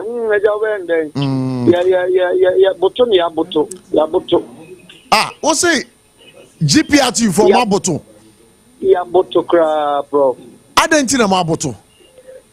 Prof, ya boto efrise dania na prof wa wati biesu na nati na mufu pia yense yenshenti lorry peso ma omo eja nkakra se pass ni adalu we component ma from nenso yegina ye nanso etini ati lorry peso say 15% e bi amati memufo na ye share di mu se nka spare pass ni ade no nso beba koma besi na ma ekra ye sheni abani din komo so mo shema sa ni amani nyina amra fom na ma ya shenka fo no so anu musubu egu yeso ye beda ni e be sorry a afedi ye say energy sector aboka $3.1 billion na sa aka ni ye hwehwe mu ano ye hunu se adrava fo e ni de metia sa aka na ye kukuru wanga si di ato lete bia ye be kokoto petrol ye be top petrol product ye be ko pompa koto no lete bia na chese tax da so e one Ghana cedi eno na be ya send in fact aboto ye pa yi e ma me no ka se ne dey can say ashenka company mfo e kan ye hu bo mu friends and show for nhie mu me dey release ya ba bon den ya ban ni ye di ni di oni ye ni ye e fi se di abana se ye ni betu aka na aden na unti me mfre na oni ye ni hu komo na yenso ye okosan dia yetime bisa na nso wo ntiri mu bia de amaye na sorry ya na de ka se ba beto yeso ye bie mu nso no da ka wanga na sidia o de ba beto leta bia so ye sha na chese e bi o ha kase pa na de bebre e ya shenkafo na hemi ya na timamufo nso akwakoso yo mo so nti ya ka kyerɛ aban ne sɛ ɔnhwɛ na animanim ha ya no ɔntwitwe saa nsɛm ne nsan no mfrɛ ne yɛne ne nsi nkonnwa no nkyerɛkyerɛ nneɛma mu kyerɛ ɛnyɛ saa on the 10th year yɛbena dɛ ɛbɛyɛ no yɛn nyinaa yɛde ahyɛn FDC hɔ a yɛnyɛ adwuma ne yɛhwɛ sɛ aban bɛtu anammɔmpɛ bɛboa yɛ ansa. But many who can say, a bank crowd in Sakwa share a yes, and she share and say, I'm a Sabra Menu say, a Babe Emra, and you know, a Rebena. I was say, a bank to Monsa Fremo, and all trins on to Monsan Fremo, Namunin Indi, and Baba and Sana. A bit as I'm rather be Juma, Ayjuma. Oh, then America say, Emra Tafrache Udi Bay. Sambre out de bay, driver for any Babetia canoe. And yet, then crown a wounded moya manini at it. Damn, ya must see a shame to boss. Then they must pray you. And I'm only a simple, actually, the NTS and Jaboso. Never understand about the cabre, the NTS, the Muntiman French, no more sorry, I dear parliament, I pass it. I don't hear catch a bandit at Debbie, young to be so money. Prof, you were 2015. Yes, the energy sector boka and the introduce energy debt recovery levy. Yes, check somebody the 10 years. I want to say, Sompa. Naka 1 city and Naka 2 city, and 1 city Chiadeco. Well, young Shenia, yes, sorry, Nebia near the Abetua Shenkafoso. And to do, Oma Passing law, no, Omon Passing law, no. I sent a poet to Debbie. One Amokotras and Amokopasi, one with us, Makotrasi, you might have some margin, Emily, a class of Macan and Summary. In Jones and Colonco Susan Agin Nombra, and yes, the Ashes you. Ah, Minia, if I pay to whom Hakra. Petri, the Namoton is saying, January, Monamoto Petru the same. Oh, Benuka say, you were January, being Kana, many enough. No, and number 16 cities thereabout. 16 cities thereabout. Nyabotremami. And I say, says here also city no. Says here also motor petrol the same. Says here, no, you turn around 12 cities per liter. That is can I say total air turn on 12 cities 90 pesos per liter. But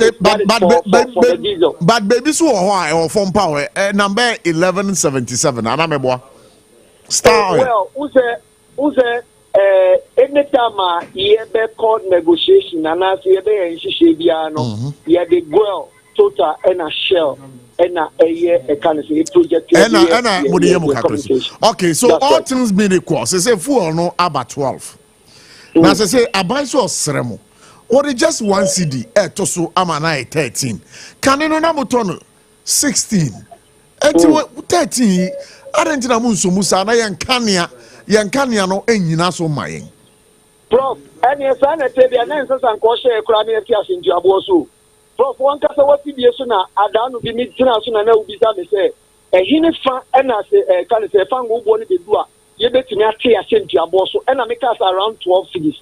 So bet ma akai sanse and then okay say around 12 cities but mo ya de e ba 13 kra na mote so and yet so no kra for no prof who say na me ka say yen chef petroleum product no nko ampo ne ye can say any consider transport fare review na say and the other component the other component no okay say e be 12 ah mo beti fuel so and I didn't do 13 and I'm motes and I'm more motes so say 7 no more say I don't have about 12 and I buy say I didn't cry about 13 about 12 no or the 1 city saka ho I'm at 13 we got 13 no be do ya na motes so and way and how ben prof wouldn't be so be kaya what see the so am say nchire bi say normally you negotiate na every component be a percentage abeda so and I said TFC so no ye chemu miensa ebra ye ko sin konya na fango bo ne gina around 13 cities na ye ko ye calculation no from January to that time na for no ya so 18% and all the other components ni ente so enti sanki ye gina for product no nko a e dey reduction na sanki ye transport fare so only by 6% at the maximum but based on the I can say and come on we need the and no boy and you know and ye can say okay fine and as an area Ye momo dia ni enyem e can say reduction a ebetimi akọ anim say dey be push other components in market women ni ade no mo so timi atete omo de so ne ho atoyen ya yes ade all the other components the ente so say fuel price na ba be 12 cedis say who send the another can say 1 Ghana cedi send the about to so na san ko nanim bio meanwhile me no ka say the driving sector no driver phoning in at the sumo about the leadership of DPRG other union leadership say and who buy either bomb buy me share na other components so much so no omunyanke so yes share me you akakura yenyankan now sorry ya now saying every 1 Ghana cedi ba to so am ebiom dia and na nke ekosi nkonya and omunim sa di we pass can say in a nearby time no ye this 1 Ghana at the baba and the other now almost share me at so 15%. Many yen 6% na and you know how at the actual team before and I can support and you know say nada biana. Oh yeah, the one is a fracadam binomani because transport minister say me give it pass say I can say airport na say so casino nim say omo de sa bill baba we don't know because it's part of the cabinet. Cabinet could discuss it. So he's aware that very soon we are going to impose 1 cedi per liter on the petroleum product. And also go against yes. In the papa the reduction of fuel products. If we are to reduce our transport fare, then we only have to reduce it by only 6%. And now only I can say, oh, we have the next pricing window crap. We are expecting 12 cedis now, Namokano, and any spare parts near that component, not so Casanomo so. You tell you, what I call for another lady as on the other share console. And many will say, sir, the next pricing window I can want me. A young a fool no more better subio. Anna Entesa. Oh well, so see, I mean, last month, now and then I'm kind of saying 13 incident. I say, I drop about 12 cedis, 80%, 12 cedis. Now, okay, about 11 and all that. Yes, fuel price, everything about from Prof. Yes, not about the who say, anytime I bend you or Pepper Subiano or targeting the driving sector, a faculty can be so at the impose soon, maybe at the share con IETIA. The Cambo, I can say, energy sector levy is on the petroleum product. Energy debt recovery levy is on the petroleum product. ESLA levy is on the petroleum product. I can say, price stabilization and recovery levy is on the petroleum product. Pollution and sanitation levy on the petroleum product. Fuel marking levy. I can name them. All these levies and taxes has been imposed. Actually, every petroleum products are driver for years actually. Why drivers again? And no much I say, young copasa, retro reflector, and farmer boy, a car, and no cause accident. No, but did you see Capri and some keke? Wow. I say, young sorry, and you know, the dear baby, I see, I'm buying 8 years to get the honest, so much targeting the driving sector because, and the easiest one, but the IG to get the free and them. This time around, we say, please. But a man Penyaka say, or the Adisradia to him. A woman say, a tax here or Mudea Bay. A more rempa, but no one Casano was your Mode Banacra, Mujin Husa, and son of Modeba. Because one anti-young fan bar, one share, Yabako Dumsum, and don't you know what they buy. Now, Munjin Tumsana, young Yakamiandum. Papa, share.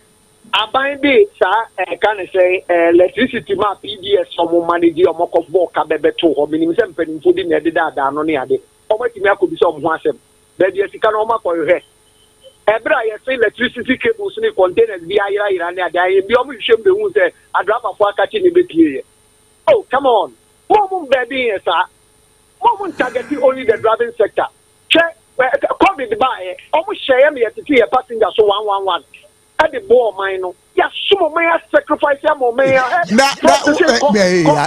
Ramwa. Insembio, can be a minunya dream, Papa.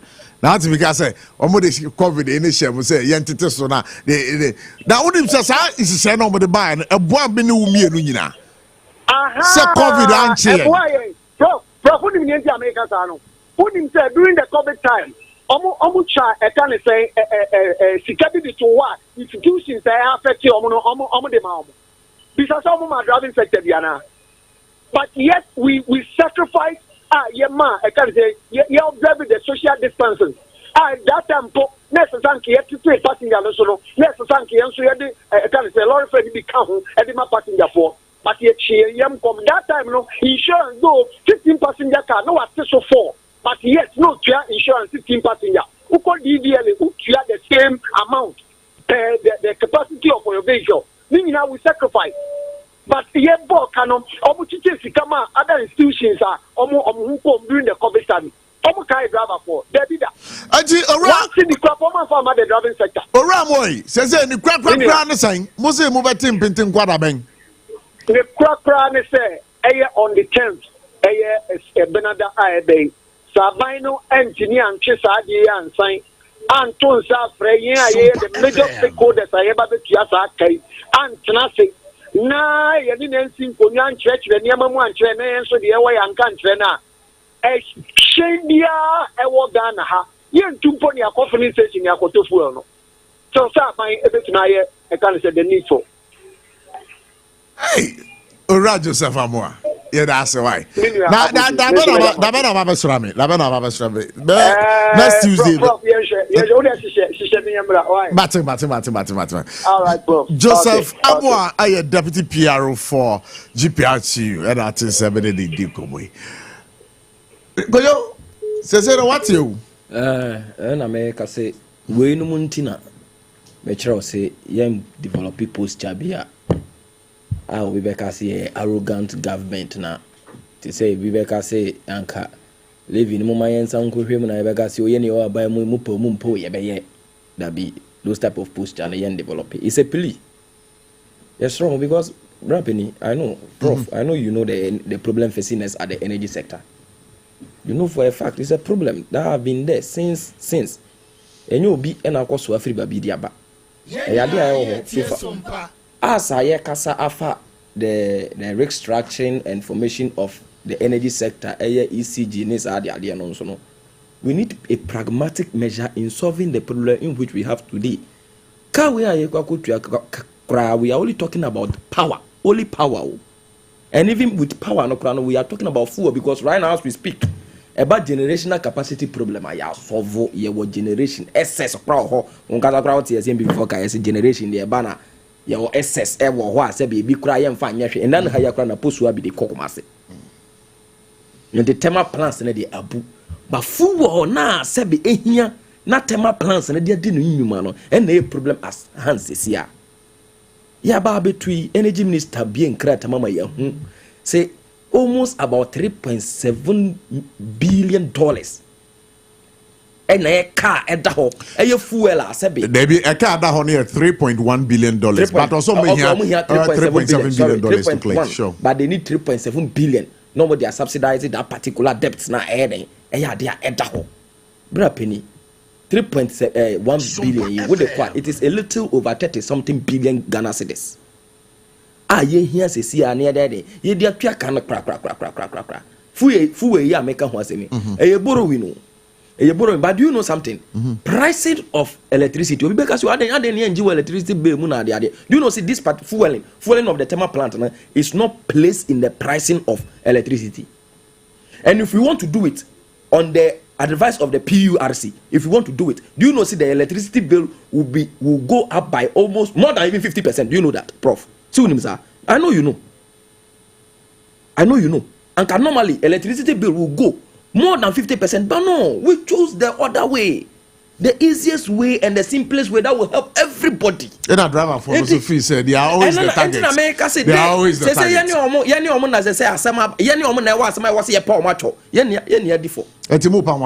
We are pleading with them. Okay. See, right now, please. Yes, I am who kukutaku. Who tintin trying. See at the end, I said, Yanyata by the beat. Sticker, no more buyer. On because he live in a way, anywhere by me. Dabi, Prof, Yantesa. Yano, at the Sredia. Me pa chop. See a best of your problem. Near light as so. mpacho dum so dina tare a che momo eni yin free ho afi yes ye tu ase kra na obi aye obi ho atoro and that is a way, a pragmatic way asabe ye be fast solve timamofo especially our driver for PRO utie me mesi badi sawa so radio utie me pacho wada woroma nana enti mo don tie o enti ne buy auto force di nyoma tutu akwa ma obe make sure say be dollar be ba form ama e bia koka fuel enti normally 17 cities 16 cities are auto fuel and they ba form say who and that no prof ma men ka say we taxi driver be farm wo ayi La Paz no de me kufie de waguo no Sompa taxi driver also AC ubeboka was it say fuel baba form prof was it say fuel baba form customer chili fuel sa chili air conditions akodru fuel hey asabo na bene see oh La Paz haya La Paz taxi station meta till stadium pa La Paz oko ayi omo lodi wo papaya nim ho papaya I'm giving the location you can go and ask all right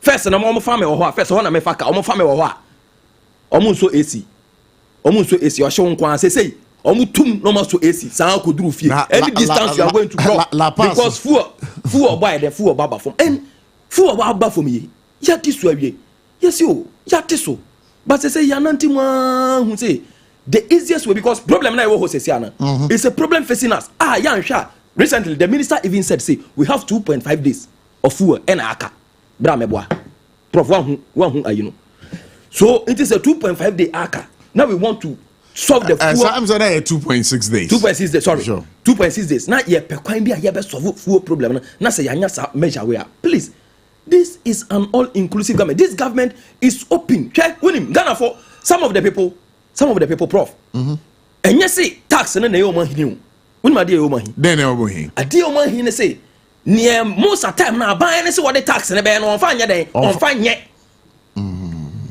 prof winim za you remember the case of e-levy what were we told say e-levy will create about 1 million jobs meboa you see e-levy am I yanko IMF chama okay but ayeya no prof before Ghana for betu money no ne agina IMF hankran ne agina ho ya ni betete ye ne wo ho prof 1 million job yi so amam ebeduru ba bi kura no ebeduru ba bi the betting tax animanta eba out be kan say betting tax no pro ma agina anka o monta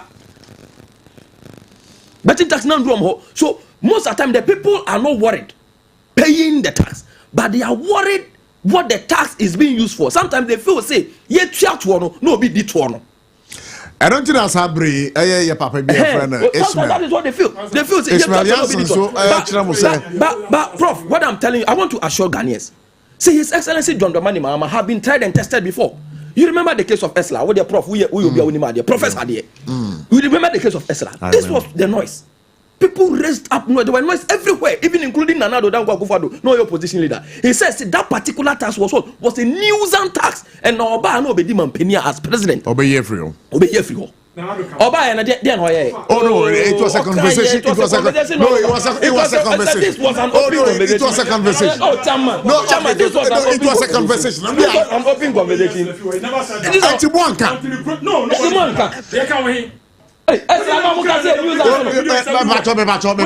We are fact checking. No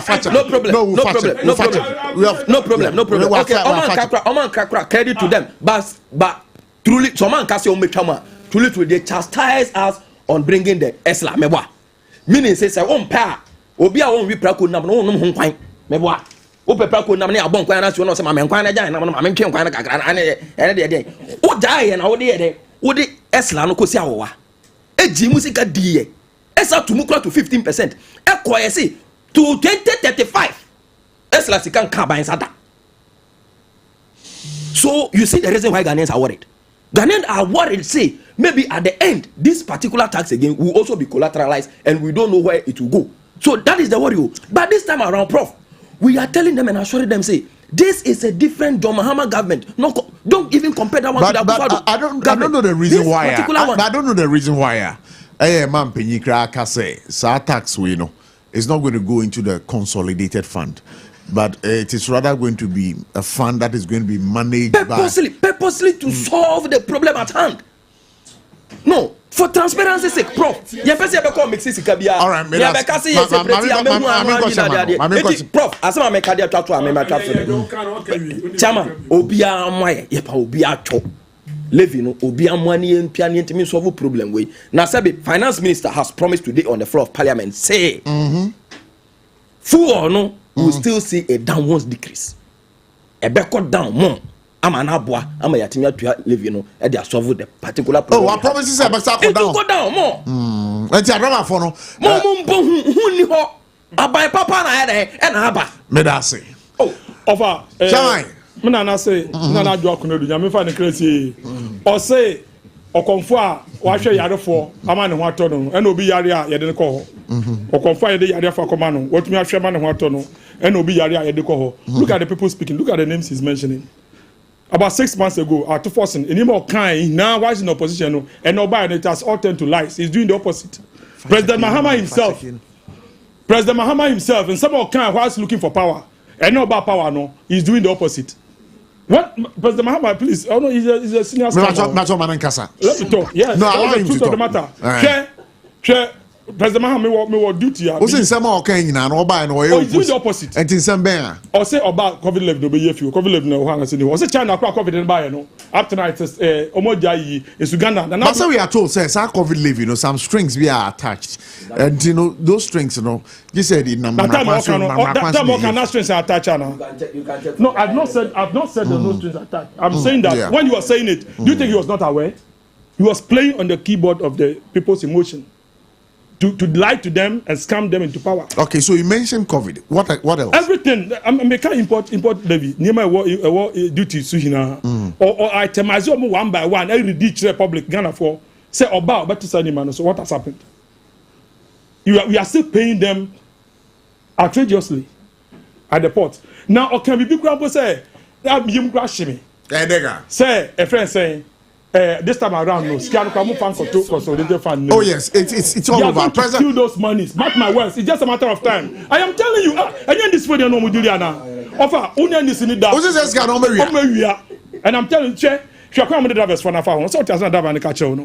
they knew said this bill will come. That I said it before you interviewed the guy. Say anything now. Omo fosu omo do omo sa share jemu no mo taste omo tisu wie no.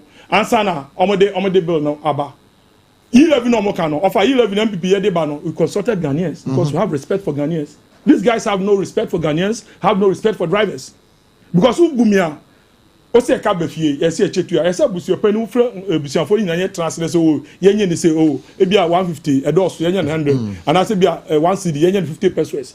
Nature say who the ebugama me say me so adwin o mituma can also contribute. Now the officer driver for wako shed nemu a package GBB at the aba and a Joe Ayadano and I'm the side building government. And I appreciate MPP members of Parliament say they did not allow themselves to be used to pass this bill. They walked out of Parliament. Almost say they cannot be part of scamming Ghanaians. So you feel it's a scam? It's a scam. That's what an NPP thinks? Yes, that's what I think. Oh, Chairman. It's a scam. Because they've done it before, they are going to do it almost all the time. Look, we are about to take this government seriously. It's up to you. And Ghana, we are suffering the fate already. We can't quite true. Look at all of them. Blakwa, Sami Jemfi, Philosopher Sukwache, Communication Minister, the friends, somewhere there. Sam George. And look at what is happening today. Sam George say, Oba, a friend say, data born. In fact, I was sitting that's no. So. But I think say he has promised data born or any telecoms na kasa the data born or memana. But you heard his response. He be the question or say why Ghanaian things say about the arrogance of those guys I've mentioned is obvious for us to see. We are arrogant. Very, very arrogant. You don't see Ghana for who's arrogant. Look at their body language. And remember, say COVID tax now they can was I think they have also promised in the mid-year budget review that they will take. They will that take is it not off. what they said. Mahama say oba obey yefiho. Now my way can say Mahama first budget. Say Nimua you go against the government. You don't trust the government. Why would I trust the government that a cabinet minister says that? Say onuna by ba. Now say your charter plane at the Mobi at the Bagana you resign. And Oba you know and yes obi na charter plane no don't say na charter plane no. At the vice president fee UK Bagana yet he's still in government. You take this government serious? Nada scamming. So if I say scam, that's what I mean. Okay, I'm reading messages. Mama papa ya kasa by 3 days. Me dey kakra be kan. How many days? 3 days. Me dey kakra be kan. I still have the opportunity. Why? Obi the message we are bahada. I be kinda Barnabas Hine says nice show. My fear, Bachoti, Kojuti. If it was a plea, as you are saying, why did you not go to the negotiation table with Ghanaians, especially the drivers, before passing this law? Could you? Okay, this one is Teacher Constitution says that NDC's move to cancel e-levy and tax petrol instead is confusing. It's like taking from one pocket to fill another. The tree saying Kofi Ko Nansu Ojina Kwentia fixed perfectly. When will leaders stop playing games with our money? NDC's track record shows mismanagement, not solutions. Ghanaians deserve better. Greetings to Honorable Mavis in Kansa Boedu, Koka, and Mr. Owusu Bempa in Shai. So thank you for sending in this one. Kobi Ankaba says that the massive goodwill of the people shown towards the current government should be handled well before the NDC face the same fate as MPP did in the last elections. Angel Obofor watching you live from BNA. Nice submission, Chairman. And Joshua Imprim says more vim. And Owusu Ej Ebenezer says that how can we as a country be crying about cost of living and inflation to the point of changing government, only for the new government to come in and increase utilities, sack workers, and introduce new levies? Okay, that is what Owusu Ej Ebenezer says. Shelley Ahenfo Mensa, you are on my dial. Good work, bro. Thank you so much. And Kwesi Noel, watching you from USA. Good work. And then Honorable Alhaji Kosa says that Abochie Prof, more vim. So these are the messages we have here. And Pacho, what message be as well? You can send it to your Facebook page, because you need any other line be and you can log on to your Facebook page and then you put your message there and it will be read for you. More here on Facebook, you know, and so you must say some more. Chairman Traso. Offer to begin with, a friend say abine workers share, you know, send me brother kind. Or say a money more thing. Until you can only give them 10% increment of their salaries. We are number 2 electricity move 14.7. The same work and what to sell move 10% per. You're supposed to pay that electricity. Fuel price, you know, utilities almost to move 4.7. And also the same work and so to you. What with the salary it was just a friend saying 10% now with the man. Now do say over 2 na katiomna adusro no 10% now demand, but what to we move almost 15%. Now so can we move in fuel? Because I say electricity, a friend say fuel, and also the 1%, 1 cedi to each way so. Each liter or the 1% at so. And then 1%, 1 Ghana cedi. Sorry, 1 cedi to each liter so. Sure. Offer, and this is exactly what we are talking about. The insensitive of this government, insensitive. Very, very sensitive. Very, very. How can you? I bet then I want to be salary move 10%. No, you increase utility 14, almost 15%. What's saying you increase another utility 4.7. Now, if you are sensitive, will you do this? We are sensitive. When you say, offer you we have a country to build, and I like the posture of my brother. Say, you like the posture of Koyo? Yeah. Say, or say, let's split to the people. Oh, medium Roman, make an example. Offer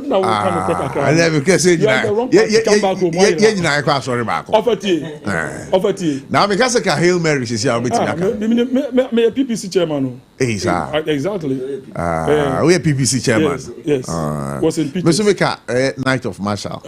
Okay.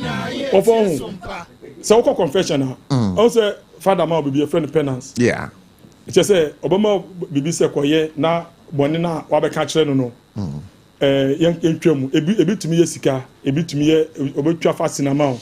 say offer you onya boni ni wi a ene dey sa penance na ma undi ka kwaje penance no asana akokan boni fache I don't know so what you say before obeko penance na just akokan boni awie asana a chew say kwaye fasting 1 week undi ka say me ye fasting na wi asana kwaye boni no ebi na this for the year no omudi ka dey to na ba then they are now pleading to the people say adie no oh enye a friend say him say enye na e ka bi da ho and blah blah blah blah blah. From the beginning, look at the energy minister. Someone say electricity tariff for money can't do that. Oh, meaning 14.7 hours. Is 14.8%? Yeah. No more sign. Under normal circumstances, I would have been okay with it. On a normal, if it's going to solve the problem permanently, because maybe you took they bite the bullet to solve problems. Yeah. Problem. So why do you have a problem? My problem is that proper consultation must be done. That's number one. Number two, if it was not good yesterday, it shouldn't be good today. So before you even do before I know, I said you can patch out. Said you make level it was wrong. Now a tournament to me, a tournament council. I know I you. Oh, and Maybe when you do it, what you have been. The way put the account, also win the tournament. A tournament win the maybe I told you somebody, I'm making a message with Nana Kwesi George. I'm watching you live from Wechi. Greetings to Honorable Bright Esirifi Kumi, incoming NPP National Vice Chairman, and Chairman Alatuba, incoming NPP Constituency Chairman. And lastly to Wafo Kuju Frimpong, 2024 NPP parliamentary candidate, inshallah. He's coming back stronger in the year 2028. Okay, so that's the message here. Okay. All right, enti pato beti me atwaso. Enti yema etoje o maimu ebeye monster bi. I say a bonia even see that because of yeah. Since the world is getting digitized, all businesses now echo online. It is a piece of 20 beje a day. I show my now. First, no be physical store. Now, that's how you live, you know. What do you mean accounting for that money to Ghanaians? Amount in your film boy. Everybody knows about that. Yenim. To empower.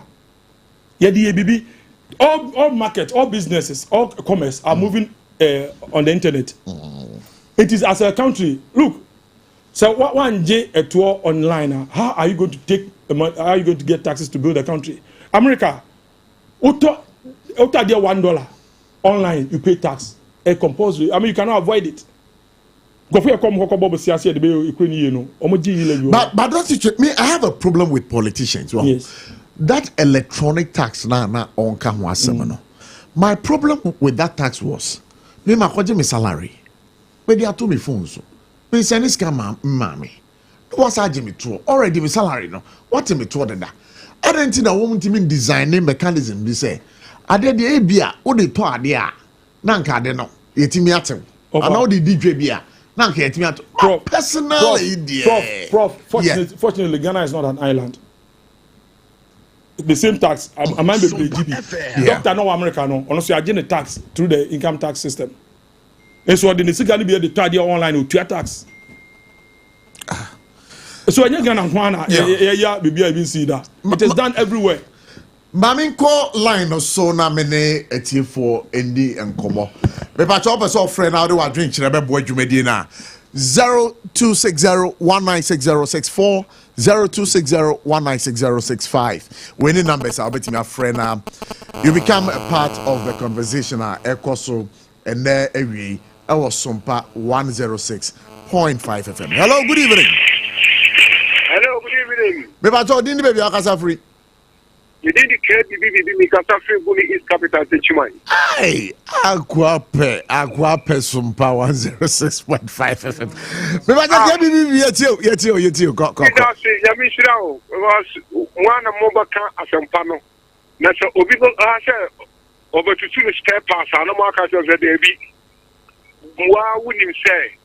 nti sɛ yɛbɔ ne na moyɛ yɛ a amoa nti health minister mo ma ne yɛ mpɛnsɛmpɛnsɛm yie because mo yɛ capitalist ɛna yɛyɛ socialist nti no yɛkyerɛkyerɛ no mo nkyerɛkyerɛ no ɛbɔ abira nti no monka gye anɛgyefoɔ no sɛ ɔmo nkɔ adwuma adɔktafoɔ mo nkɔ adwuma because yɛbɛdi wɔn mo a yɛato aba ti a wɔn mo a ne sɛ supreme leader aba na wɔbɛyɛ hyɛ pa wode hwɛ wansiri asɛm a woka wansɛm wɔn kɔ a wɔfa so ɛka no wɔde gyingya adɔbafoɔ sɛ adɔbafoɔ nyɛ deɛ mfata nso so neɛ sure sɛ nkɔmmɔ pa bɛpia ba adɔbafoɔ de asɛmpa ɛbɛbrɛ yɛ because sɛ wofa 5 cedi na mefa 1 cedi a wɔfa bɔne bɛn na wom fa 5 cedi mefa 1 cedi bɔne bɛn nyame boa sɛ subasa timɔ Medase, KBB, so bye. Let me talk to this caller. Hello, good evening. All right, end the call. But 0260-1960-64, 0260-1960-65. Good evening. Hello, good evening. But what am I going to say? Medin de Larry, make a free DNA. DNA. BNA. Okay, BNA. DNA. Yet you. Mo any ejuma chama ampopo oye but person be pisa ndc ni na oti won say oda wo mo pisa ma me say ifa na oti ana say oti ifa ndc na oti won say oti Ghana aden be so oni me ko so e wo when so nfete Ghana mu si ana insho eku nipa no a onti no onti o eteka na oka no eka unu fo o say cement one bag saying cement one bag saying bitano na mbone juma moye ameshira mu na chama de ya bana baso ameshira no we da say Abochie bana baso. Hello, good evening. Good evening. Me ba one na me ka say di fifin kwa akuma and Kransa kuma. Oh good, but also your friend saying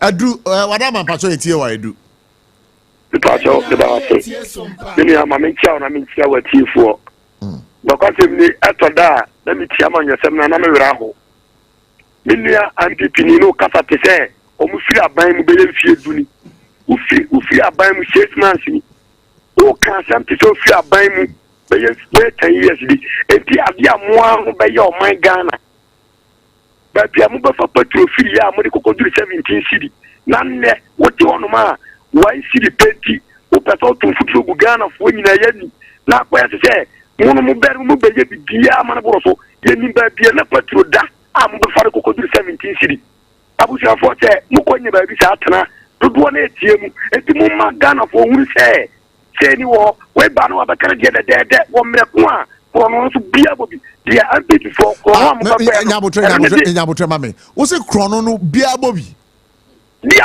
krono ben krono what one man na aban mo ma ba itu wia wia because ambiti for be na ba wia mo man se sumantia na for be 450 just 1.4 wo that to one man wo kasa 6 months to eduru ba bia wo kasa te say aban ye be na be se no ma mo man nyina ye hunu say o man we ati ba bia eduru no ya nyina ya mo ma o man na nye ya ye nyina na ati woni nya no nya aduma mera pass by very call away soon ninkobo hello good evening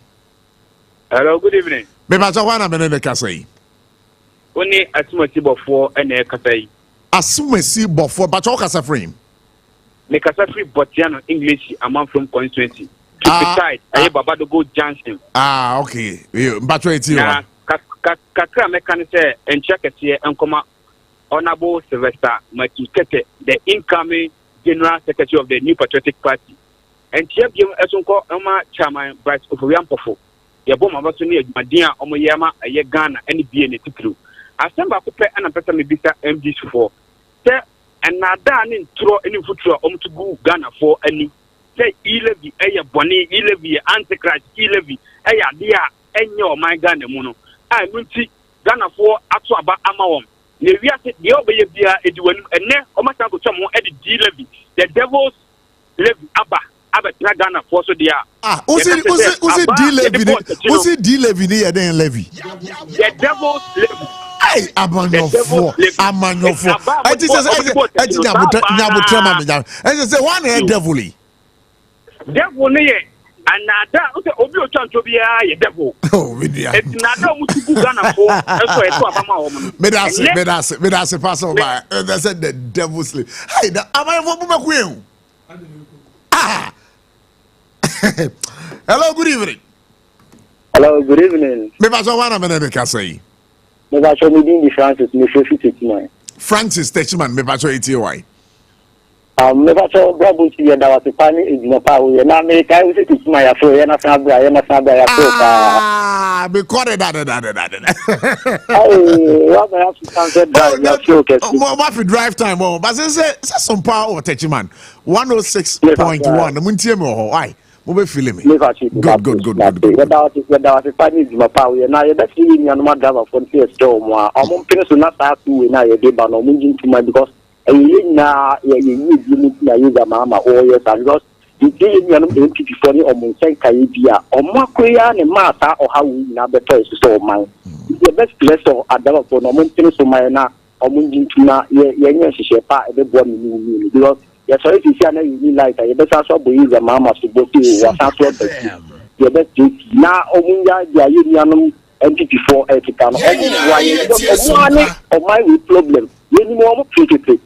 The best dress at Union Madame for Mumbai na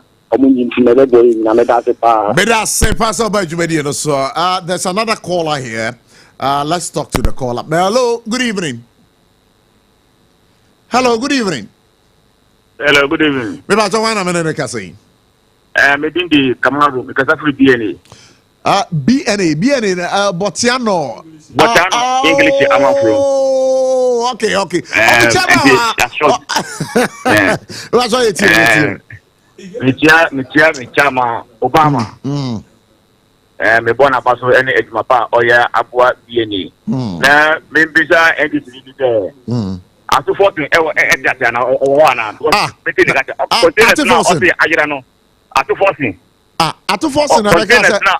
Atu na containers yaira. Containers na easy the containers na ayira. The containers Jina kwa na uka na sa atu force na sama. Jina po correct me. Jina po tatana baba. On pressure adoso. Na pato wada umo. Na pisa English ni na oti onu say. Me see here English ko dana ma pro empinu owanyana. And there's only be oh wow. On say you know. Like you talk atama na say obesumu ye. But you Medase. If I last call na the course na abawie. Hello, good evening. Yeah, me pacho what am I dey kasai? Only compose na kata Techman. All right, compose ATY. Yo me da to komra Abochie. Me me kata Techman. Obesra ba me me ka me ko mamba bi. Bra ye boko yani. O pete wa kwa akra. They say the everything say will BBC and Al Jazeera. Medase. Wako ani good. Na almost in charge with it tonight. Vanity. Komra Abochie me de sa hotlu amode chasa totono. Me no man panyini nya because me ne omo mo demonstration no. Me no mo ya dan ka bi na o pro panyini be on ne kan ka ma no mo ntirase. Na mo nya chiche ni na de airport. But we see ya na de to so say the thing you go. And mara wo so mo nti we lorry fare boss. We no mo ko sia ye airport so mo nti so 15%. In so much so 15% that na so ye de ever. And mara ku for the ne to ba won so no man je dum so tax bia but na dum so ni o ma we no wa fa na se dum so e ba we go go ku for no mo nti e o na ye bu ma na dum so ye de amba na so ba be ji for tax mo kata dia 11 betting tax na yi we do buy ya do dey back e change hey Ghana e be yi that's it. Let's see if we can talk to this caller. Mafa 2 more calls now here. Hello, good evening. Hello, good evening, Prof. Yeah, me pacho wana me dey say. Mbacho father, ya you from Domi and Drame no kasa. Oh, Domi. Okay, that's fine. Yeah, Mbacho ATY. Father, Bibia fine. Yeah, that's the management power Obama boy man Ghana. Yeah, so and you was speaking one about when you went to the wheel. Yeah. Father, Masemba kwanda me ba be kama odi kan ye na ase de ye na me fa chese de next for na omo ye no omo die when intra eti ye fa se emergency ba ni enche ye se ayi wa nye state ni di cha grada no bi omo be ye fa mo de no ni tika no so enche ta ba wo abandada no kwa nya ye she kon na sika wo omo no mo ta me ye na kata na be bri iskanu on promotion mo my one yo me da se pass oba dwumedi so ya file caller o twatso da the program na be hello good evening hello yeah me pass one na me ka say when you come in ka say me ka free sentalo boteno English phone hey they what di bu chama da chi ah mu do chama me so say chama ntua pa ara chama ntua kila we ondua me ba so yeti yes the campus me can say Ghana for see and your class TV for the white if you don't like you also and it's for that I can say only you live here for me I don't know you live here and what the deal number okay yes come to that come some good the travel kwa ka Ghana for na you Ghana for na say ye omampani eba ndiem eba na so mo kan started flight obere gane en okuje to wa ifa eba to to Ghana ha na so to kwan okuje to so tia o we gane ya I have come government as soon as I'm going to catch here some tax obi tax feed and me to trade 30 minutes that is so far it's again no mo beta da Ghana for na we no ye Ghana for na say omo na NDP for omo dey to man control ba enne ye be black and white after say e creative no omo fancy ade me da say producer signal me say we take one more call hello good evening